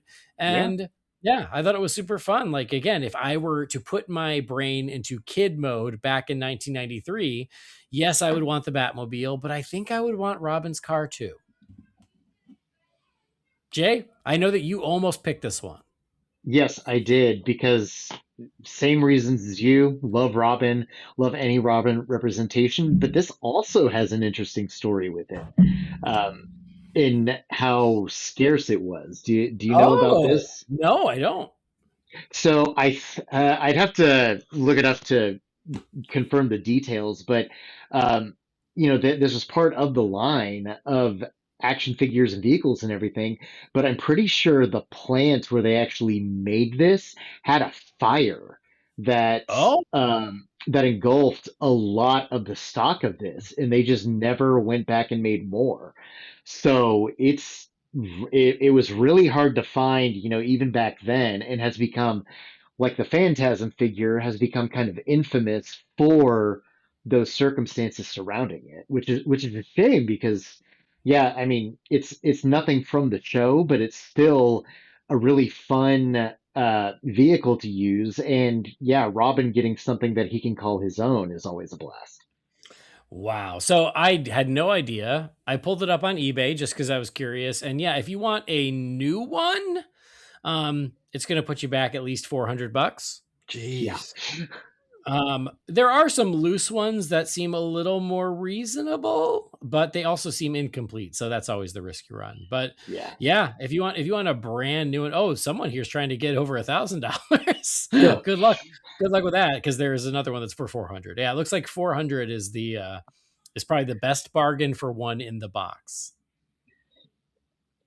Wow. Well, I'm sorry, Robin, Brendan, do you have this one? No, I didn't. And I honestly don't know if I remember it. If Jay said there was, something that made them a bit rare, they might not have even made it to Australia. I don't know, but it's not one that has any memories for me. It's one of those random vehicles. It's just kind of like, yeah, like I'm sure as a kid I would have loved it. But looking at it now, I'm just like, I don't know if that was all that necessary. This is one of those very much a toy line car, like just for the sake of making one rather than it being from the show. But yeah, it's I'm sure kids who were lucky enough to have it really enjoyed it. Yeah. And of course, I mean, especially because in the show, he usually still rode a cycle if he wasn't in the Batmobile, at least that's my memory. Yeah. But I think it was just the regular Bat cycle. He didn't have his own. No, there was 2 cycles. Right? Yeah. Yeah. It looks like something more from like the 60s show. Like this would have been a toy from the 60s show or something. It reminds me of like Catwoman's dragster that she had in the kind show. of. Yeah. Awesome. Well, there you go. Those were our official choices, but there were two other quick ones that I know that Jay was like sad that we wouldn't get to. So we'll do them quick. Jay, what were your honorable mentions that almost made the cut? Honorable mentions, both of which I actually owned. Believe Ooh. it or not, these are the ones I had. There's Windblitz Batgirl, which I picked because it's also part of that Batman and Robin Duo Force line, where she has also kind of like a glider that can turn into like a jet sled, parasail kind of sled. And her costume design isn't anything like it is in the show. It's still kind of cool with that black and white pattern that she has. But I picked because this is the only Batgirl figure that came out of the show line, wasn't it? Really? Was there Hmm. not like a standard one? I don't think so. Oh, weird. I didn't even notice. If so, that's sad that there was only one. Yeah, and Brendan, is this one that you had, or No, you said that no, the Adventures of Batman and Robin was a little after your time? I'd never had a Batgirl at all.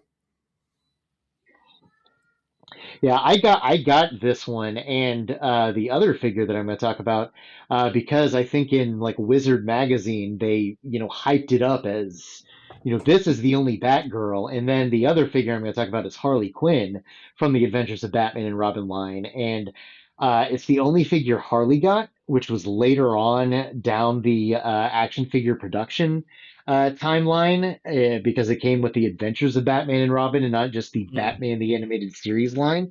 But I mean, talk about perfect, spot on sculpting for the character, and she has two fun accessories. She has a big revolver that has a bang flag that comes out of it, and she has like this really big red box that has like a boxing glove that you can push back, and it has a little lever you can press, and it'll like punch out. It doesn't launch, but it has like a quick punch action, so you can knock other figures over.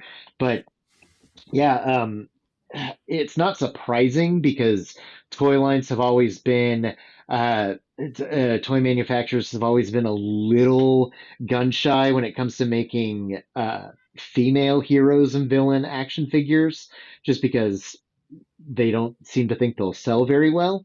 But these are two terrific figures that, along with Phantasm, are great female characters that had really cool action figures too. Wow. Well, so I am looking, and yeah, there does not seem to be another Batgirl figure in here. So good call. It is crazy that there's only the one because, yeah, like I would have wanted a Batgirl just with the traditional colors. Yeah. I guess this is all you get. And it's funny that you mentioned that is today when I was talking to Dan Reba, like he was wearing this really cool jacket, and on the back was the logo for the Adventures of Batman and Robin, but it was the silhouette of Batman, Robin, and Batgirl. And he mentioned how the toy companies were like, you can't have Batgirl because that's a girl, and boys Ugh. don't want to see a girl.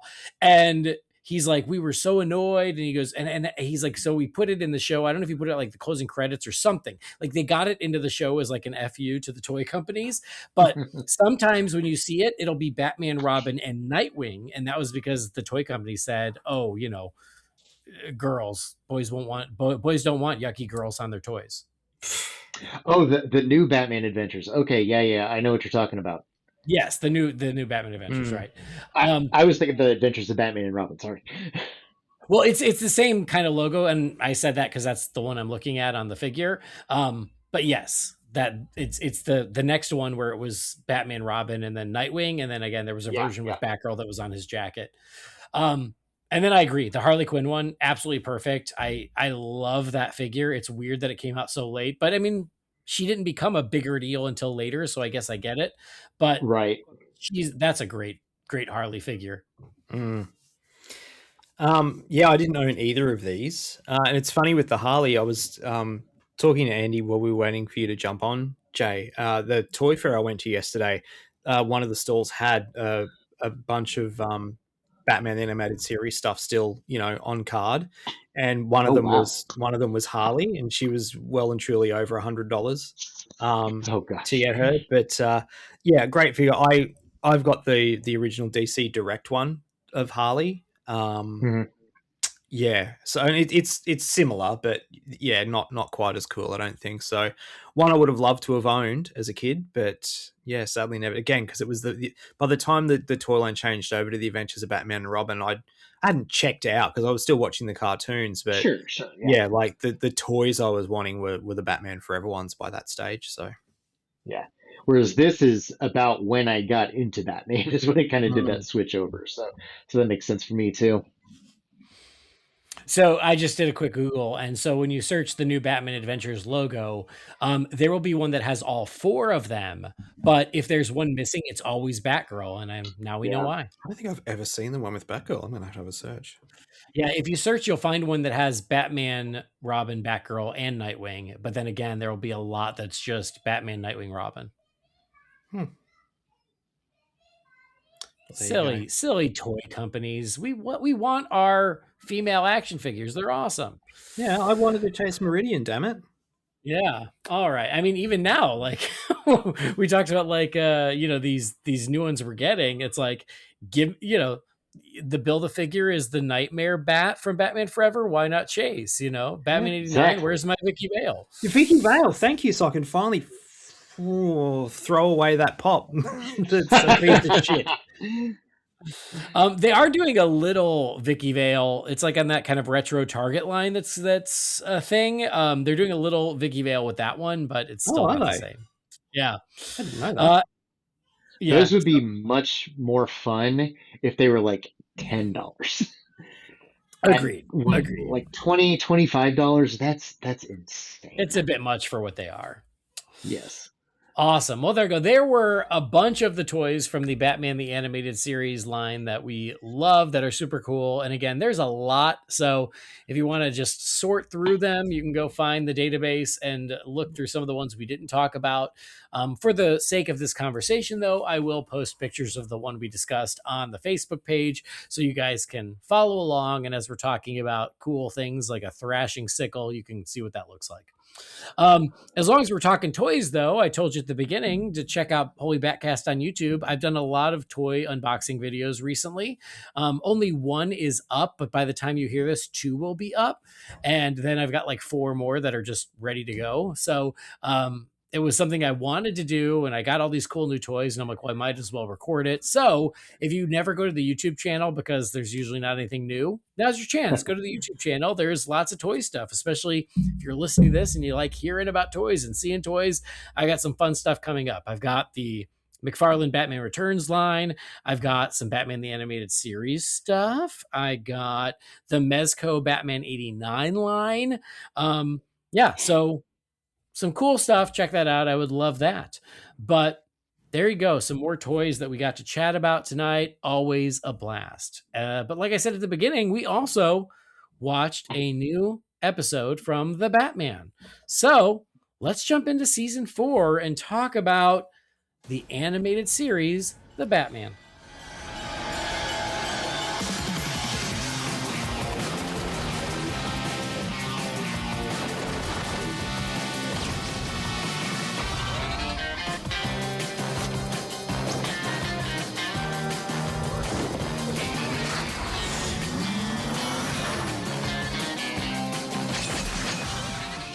Now, it is season 4, but depending on where you watch it, sometimes it's season 3. So on HBO Max, it's season 3 because it was like they took season 2 and 3 and squished them together. But according to Wikipedia, which is what we've been following, this is actually season 4, episode 1, A Matter of Family. So I wanted to give you that warning. Just look for the actual title, A Matter of Family. This one aired on September 23rd of 2006. It was written by Michael Jelinek and directed by Brandon Vietti. And y'all, it's time for Robin to join this animated universe. So here we get one episode, and it is Robin's origin. We start at Haley's Circus. We meet John and Mary Grayson and their young son, Dick, the acrobats at the circus. You can tell they're a loving family. John Grayson's probably going to sound familiar to you because we got Kevin Conroy, which is amazing. And they run into Tony Zuko, who wants his protection money for the circus. They just got to town, so this is the first time we're meeting Tony Zuko. We also meet his gang, which turns out it's his brothers, and they're all kind of circus themed. You got a strong man, you've got a guy who uses a whip, so they call him the lion tamer, and you've got a juggler who seems very acrobatic and can juggle. Well, John Grayson tells Tony where he can stick it, and Dick calls the police, but Batman intercepted the call, so Batman takes on Tony Zuko and his brothers. They managed to get one of the brothers in custody, and so now Zuko is mad.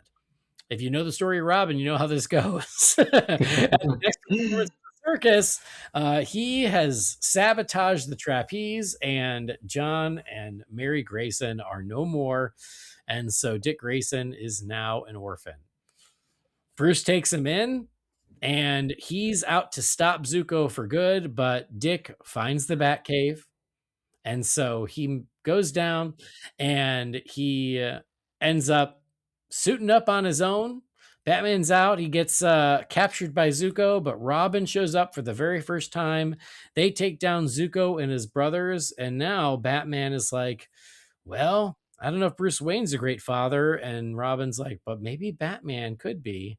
And you get a really awesome final shot of Batman and Robin standing there looking over Gotham City. So, A Matter of Family. Jay, I'm going to let you go first. So this is Robin's Reckoning on a speed run, because it's, it's the same story that we know. I thought this was a really good episode. I do remember when the series was on. I didn't actually watch it until well after the fact when I got all the DVDs. But I remember there being some, maybe not hubbub or controversy, but a lot of questioning as to why Batgirl appeared before Robin. I didn't really have a problem with it, and I like this take on Robin. I thought it was a good vocal performance from I'm not sure the actor who did it, but um, it was enough of a tweak from the familiar story from Robin's Reckoning that it really, I mean, I jokingly said it was a speed run of it just because it was that story condensed into one episode. There were enough changes that made it seem a little fresh. Like the Zuko brothers was, kind of a fun idea. And it's told, all in the present. It wasn't through a flashback, so it didn't seem like a total rehash. I really enjoyed it. I liked the legacy casting of Conroy as John Grayson, and especially Mark Hamill as Tony Zuko. Because I'm surprised Andy didn't mention the Zuko. I forgot, but yes, the reunion of Conroy and Hamill was amazing. Honestly, there were a couple points where it wasn't necessarily distracting, but I was like, okay, that's Kevin Conroy, that's fun. But I mean, Hamill was scary as Tony Zuko. I mean, he gave it his all, made it a completely new character.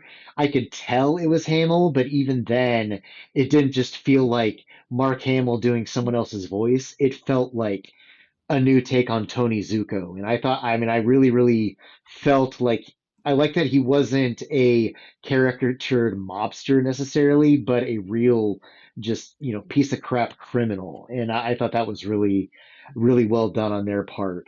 So this is a really good episode. All right, Brendan. Look, there's really not much more I can say. You guys have captured it pretty perfectly. Like, it's Robin's Reckoning by way of the Batman, and it's awesome. And this, this is the season that I've been waiting for us to get to. This is the season why I was pushing so hard for us to review this show, is because I've been saying it all along. It's a show that I think it just gets overlooked. A lot of people jump straight from, Batman the Animated Series to Justice League to Brave and the Bold. And it's like, no, there was this show that had 5 seasons that people tend to skip over, and it deserves to have its flowers. And particularly season 4, this is where they know what they are. We have all our characters. There's no, weird spins on it. Like it's a direct Robin origin story. They didn't reinvent the wheel. and I'm grateful for it. And yeah, the legacy casting was amazing, and yeah, I absolutely love it. I think it's great. Well, you said there wasn't much more you could say, but I told you about the episode. I didn't tell you if I liked it. Well, I'd be very surprised if you didn't like it. I didn't like it. Okay. I'm very surprised. Loved it. I loved it. There it is. There it is. No, this was great. I mean, it was great. Like you said, Brendan, like it seems like by this point, they're like, let's stop trying to change things just to change things. Let's just do it right. And yes, there were certainly some new ideas and some slight spins in there to the Robin origin story, by having John Grayson be the one to tell Tony Zuko, like, no, we're not paying your protection money, as opposed to Mr. Haley. Like, okay, that's he seems to be the leader of the circus. That's what I say. I think he's like the manager. He even said that, didn't he? He said he was a circus manager. He's the circus manager. And I was like, oh, well, that's like an interesting little spin, but makes more sense as to why, that's the one Zuko goes after. So I was like, oh, that's kind of cool. I liked the fact that Zuko's gang was also circus themed. I thought that was fun. It could have just as easily been like 3 random henchmen, but by giving them each a little personality, I thought that was a nice enhancement. This is one of those, like we've said 1,000 times about Batman the Animated Series. It's true here, is so much story packed into a 30-minute episode. Mm-hmm. And it doesn't feel rushed. It feels good. It feels organic. I'm amazed at how much ground they cover in just the one episode, but it works. Like, from meeting the Graysons to their demise, to Dick being taken in, and then ending the episode with Robin, that's a lot. And this does it really well. The Batman stuff is great. I love Batman stepping in early before the Graysons die. Like, I think that was kind of a cool little thing too. So yeah, it's the Robin origin we know, done a little differently, doing very, very efficiently, but really effectively. I loved it. Like, the little moments with Alfred and Dick, I thought were great. With Dick putting up the portrait of with Alfred putting up the portrait of Dick's parents, I thought was a really nice touch. That was nice, yeah. Yeah, like it was really good. Like, the origin of the Robin name, I thought was really sweet, because his mother said that about him when he was trying on his new outfit, and he's like, I don't know if I like it, and she's like, oh, when I see you up there, it reminds me of a little Robin. I think that's really cute. So yeah, this was a great episode. I really don't have any notes. I loved it. About the only thing I didn't like, and it's not even the fault of the show because it's kind of become part of Robin's history at this point, is I'm not always a fan of him taking his circus uniform and turning that into the Robin suit, just because I feel like that's a little too on the nose, but also that he opens it up even more to people recognizing who he is and piecing things together. Yeah. But they didn't originate it, and again, it's not anything that that is unheard of in Robin's origins now. So I just kind of let it slide.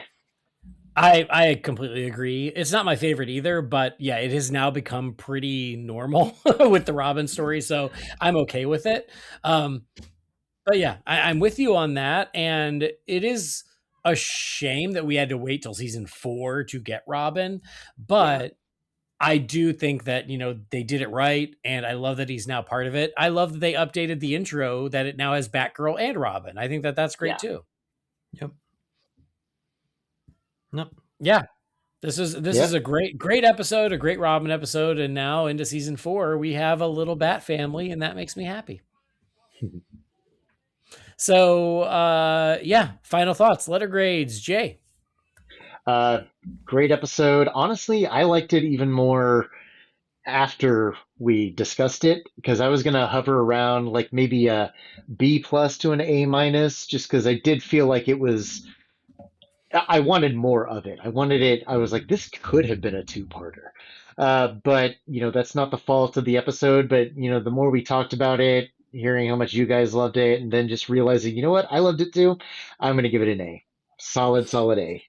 Nice. And I don't know if the Batman did 2-part. Oh no, Batgirl was a 2-parter. Yeah. So never mind. I was going to say, did they even do 2-parters? But the Yeah, I Batgirl was intro thinking the was same thing, and I forgot it was Batgirl as well. Yeah, yeah. Brendan, what about you? A+. It's great. Like I said, this is what I've been waiting for. So we're off to the races now. Strap in, because this season's a goodie. Awesome. Yes. Yeah, I am going to give it an A+, and it might be the first time I've given any episode of the series an A+. I'm not sure. Go back and check my math. I have no idea. But from memory, I think it's the first A+ I've given. But yeah, I mean, it knows the assignment. It does it really deftly. And when it was over, I was like, yeah, that was awesome. They nailed it. Cool. All right. Well, there you go. We're into season 4. Robin has been put on the board. Can't wait. Next time up will be called something. It'll be something called Team Penguin whenever we get around to it. But look at that. We're back to the Batman. But it wouldn't be an episode of Holy BatCast unless we checked in with y'all. So let's see what you fine feathered finks are up to and crack open the Wayne Manor mailbox. It's time again for the Wayne Manor mailbox. You've got mail. What is a letter for me? Maybe temporary. She wrote a letter. You're one hell of a messenger. This is all, Master Wayne. All right, so we are getting long on time. We've got quite a few emails in the mailbox, so we're going to do a couple, but we probably won't do them all. So here we go. First one here is from Robert Reinecke. It says, hey, I wanted to say that I find the idea of incorporating arcs into Batman the Animated Series as an interesting theoretical exercise. So Robert's referring to a couple episodes. We got an email about that, and we talked about what if it was more serialized? What if there were longer arcs? And he says, my observation was that even at the time, extensive arcs were a relatively new thing. The Dark Knight Returns and Watchmen were less than 10 years old, and their long-term impact was still being assessed. The Long Halloween was still in the future, but what had been in comics, which BTAS's episode format, was a mirror of were subplots that occasionally would bubble to the foreground. So I thought I'd list a few for discussion. The girlfriend subplot, Silver St. Cloud being the gold standard and the connecting thread of strange apparitions.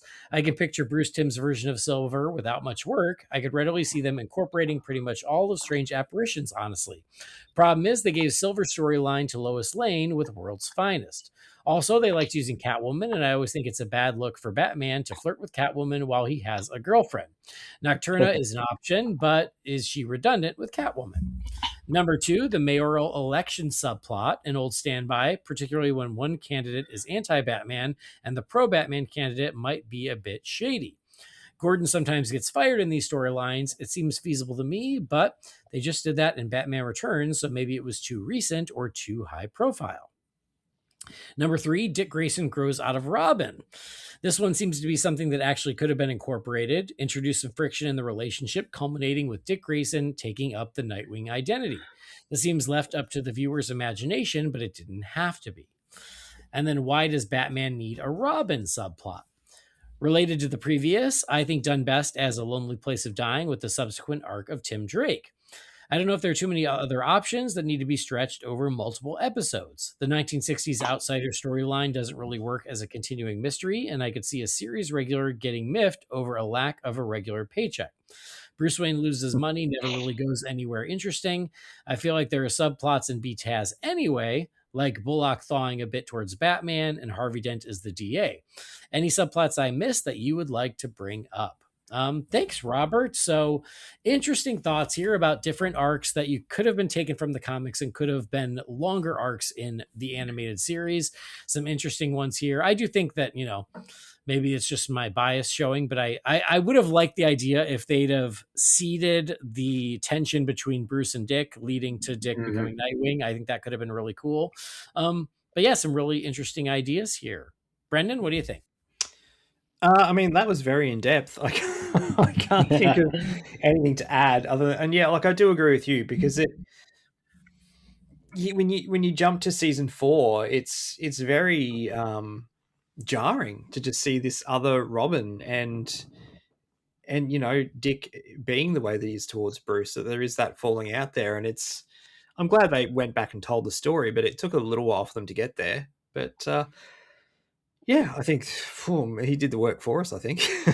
Yeah, he did. Jay, what do you think? The first thing that sprung to mind when you started reading the email was strange apparitions, because uh, that format for that very short run of comics was very much in tone and spirit, very similar to what the animated series would eventually become. So I think it would have fit perfectly. It's a bunch of little self-contained one and done stories, a couple of which were adapted into animated series episodes. Like The Laughing Fish came from that, and I think it was The Strange Secret of Bruce Wayne, where Hugo Strange figures out who Batman is and tries to sell it off to the villains. That comes from that arc too. But as you guys have said, the format of the animated series was just about perfect. Having some nice carryover, like Harvey being the DA before he actually became Two-Face was nice, but having every episode just be self-contained and one and done worked to its benefit, and it is honestly something that I wish more shows and comic books did these days. But um, I like all of his ideas, and I kind of think it's interesting that most of his ideas were done later on in the series. Like you talked about with the Old Wounds episode of the rift between Batman and Robin. And the only one that really didn't come to fruition was The Outsiders, which I don't know if I should spoil who he was talking about, but it's someone who is frequently in the Batcave, but doesn't actually ever go out on any missions. Is taken off the board in that story, so I can see where he was going with that. But no, I mean, I think the way the series was perfect for what it was. And these are just fun what ifs, but nothing I'd really want to dwell on too much because I'm happy with what we got. Yeah. Yep. Totally agree with you on that. And when you said that I wish more shows and comics would actually do that, man, I'm right there with you on that. I think I said that when it originally came up. 100%. All right, next email here is from Zach. It says, "Hey all, another great show that gave me something to think about. In the mailbox on the Clayface episode, a listener sent in a question about how they would adapt Nightfall in Batman the Animated Series. This led to Sean talking about how public opinion has changed about Bane in the late 90s, early 2000s, and it made me think. Was the big turning point on Bane his portrayal in Batman and Robin? Of everything in that film that gets panned, I feel like that was one of the biggest failures, making him a hulking, mindless henchman.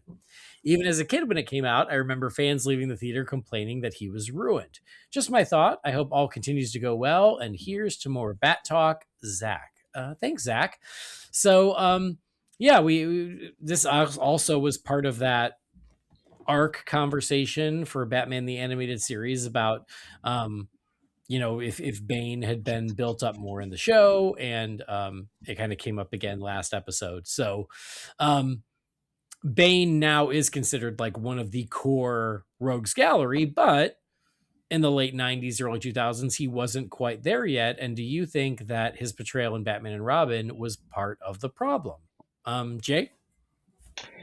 I don't. I mean, you ask people who dislike Batman and Robin, of which they are, legion, what their problems are. Bane is going to be there, but he's going to be further down the list than the overall campiness, the writing, the tone, the direction. I don't think. I think he came at a time in that movie when it was just kind of cool to see Bane in a movie.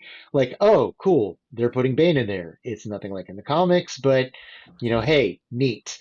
Um, but I don't think that hurt his opinion, public opinion, because at that point, Bane really hadn't had much exposure in the comics outside of Nightfall to begin with. So there really wasn't a lot of character to offend with his portrayal in Batman and Robin, because a lot of what people like about him now came later on when he kind of got revitalized in the comics. So, no, I don't think Batman and Robin had as much of a negative impact as some other things as the film did. Yeah, I agree with you. It certainly didn't help. But I do think that the issue was more as far as like people embracing Bane. I think at that point he was still so new that it was one of those like, well, let's wait and see. Like, I don't know if he is important enough. We'll see if he lasts the test of time, because how many new Batman villains have been introduced over the years that disappear quickly because they just don't catch on. And I think that at that point, fans were like, yeah, he broke Batman's back, but is he just going to fade into the shadows now? Or is he going to be around? And time has proven that he's around for the long haul, and that's fine. But I think that we weren't ready to commit to Bane back then. And then his portrayal in Batman and Robin was just, yes, everyone was like, oh, all these things I hated about the movie, plus wasn't Bane so stupid, right? It was just kind of one extra thing. Brendan, what do you think? I don't really have anything to add. I wasn't paying that much attention at the time. Like, I knew Bane broke Batman's back. I knew he was in the movie, and he was a bit shit. And it's just over the time he became more and more popular. So, yeah, he did look good in a trench coat and fedora, though. So he did. I mean, the fedora was such a perfect fit. All right. Next email is from Karen. It says, hey, Holy BatCast and friends. I love the pod and everything that you guys do. My question is, who wins in a fight? The arena is Gotham City Zoo, and the fighters, absolute Batman, but he has his left hand tied behind his back. Gosh. Batfleck with no belt or gadgets except his grapple gun. Keaton from The Flash. Adam West wearing the Batfleck BVS armor, and Battinson on a stable adrenaline shot that lasts 13 minutes. Thank you. And then Karen did follow up. It says, P.S. just nearly 2 a.m. thinking about how Adam West in the BVS armor versus a one-handed absolute Batman would look, and now I'm dying for a one-shot comic of this. Thanks, Kay. Okay. This is such a random hypothetical of different Batmen, but who would win? I think I already know Brendan's answer. It's Affleck. I am with you completely. Yes, it's Affleck. And also because it's not Affleck, because it's the fighting stuff, which means it's Richard. So of course Richard's going to win. Yeah, I'm with you. I think it's Batfleck from all of these. Even if I'm answering like seriously when I read them, I'm like, no, it's still Batfleck, because yes, he uses his gadgets, but he still gets to keep his grapple gun. I mean, he's the best fighter of these. Jay, what do you think? It's Adam West, because victory is in the preparation, so he will have something to get out of this. So my answer, unironically, 100%, is Adam West. Is that unironically? Are you in earnest right now? I'm completely earnest. Okay. Adam West Batman is the only Batman that I even like thinking anymore about as the Batman who can overtake anything and beat anyone and anything, just because that's part of the joke with that character, is the funniness of Batman having some obscure little gadget. So I'm going to go with Adam West, just because I think it would be the funniest. Great. All right. I mean, I would watch that. Don't get me wrong. Yes. I would. All right. Well, guess what? We're at 2 hours. I'm going to close the Wayne Manor mailbox. There are more in here, but if you would like to add to the ones that are in there, you can send those messages to holybatcast@rf4rm.com, and the next time we will answer more emails. But thank you to those of you who wrote in. We appreciate you taking the time. We appreciate you thinking of us. We appreciate you throwing us random challenging questions and keeping us on our toes. It's always fun, so we do love getting those messages. But it is time to close up this toyetic episode of Holy BatCast, and gonna spend the evening just perusing toys and remembering the innocence of childhood. I'm not going to buy any. Not going to buy So any. About you 3 have animation. hit your budget today, my friend. Indeed, and tomorrow. I'm good for a minute. But anyway, it's been super fun. Gentlemen, thanks for joining and talking toys. But I knew that if any two guys would want to, it would be you all. So, Brendan, glad that you had the day off so you could join us today and tell our friends at home what you've been up to. I haven't been up to much aside from fathering. And like that's hard or time consuming. Working and fathering, that's pretty much been it. As always, you can find me on Facebook in the Real Fans groups or on Letterboxd. Nice. And here. Yes, of course. Yeah, of course. Awesome. Jay, always good to have you back, my friend. Always good to chat and talk some toys. Yeah, always good to see the bat signal lit, as we like to say. You can also find me on Letterboxd and Facebook. And I was recently, just in the past week or so, on Tim Rooney's podcast, Anything Goes. We talked about The Dark Knight Returns for its 40th anniversary. So that was a good conversation. So go check that out. Nice. Very cool. Tim's just getting to it now. Tim, I love you, but come on, let's keep up. We were so on top of it. We did it before we even realized there was an anniversary. It's true. That's how good we are. Our subconscious chooses it for us. I'm just kidding. We love Tim. I hope you know. Anyway, yes. Thank you both. Love it. Everybody at home, thank you guys for joining us. I already told you where to find me, but again, the one thing that I will ask, go check out those toy unboxings on YouTube. I went to the trouble of doing it, so I'd love if you would check those out. As for this, thanks for joining and downloading the show. Please do subscribe or follow so you never miss an episode.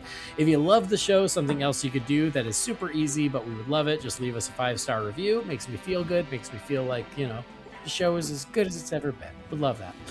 Anyway, find the show on Facebook, Instagram, and YouTube. The email address for the Wayne Manor mailbox, again, is Holy BatCast at rf4rm.com.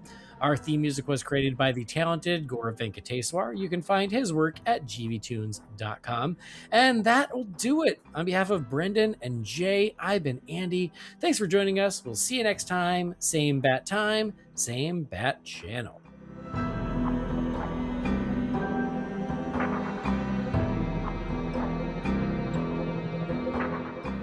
Holy BatCast is not affiliated with Warner Brothers or DC Entertainment. The views and opinions shared by the participants are theirs and theirs alone and do not represent the companies or organizations they happen to work for.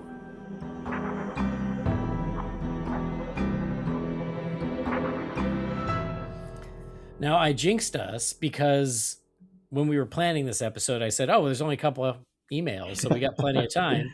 I sort of got today I got 4 more emails. I don't know what was happening today, but everybody wrote in today. So we're not going to do them all today. We'll just do a couple, and then the rest we'll save till later. All of that is for you guys. I'm not sure I'm going to actually leave that in the episode.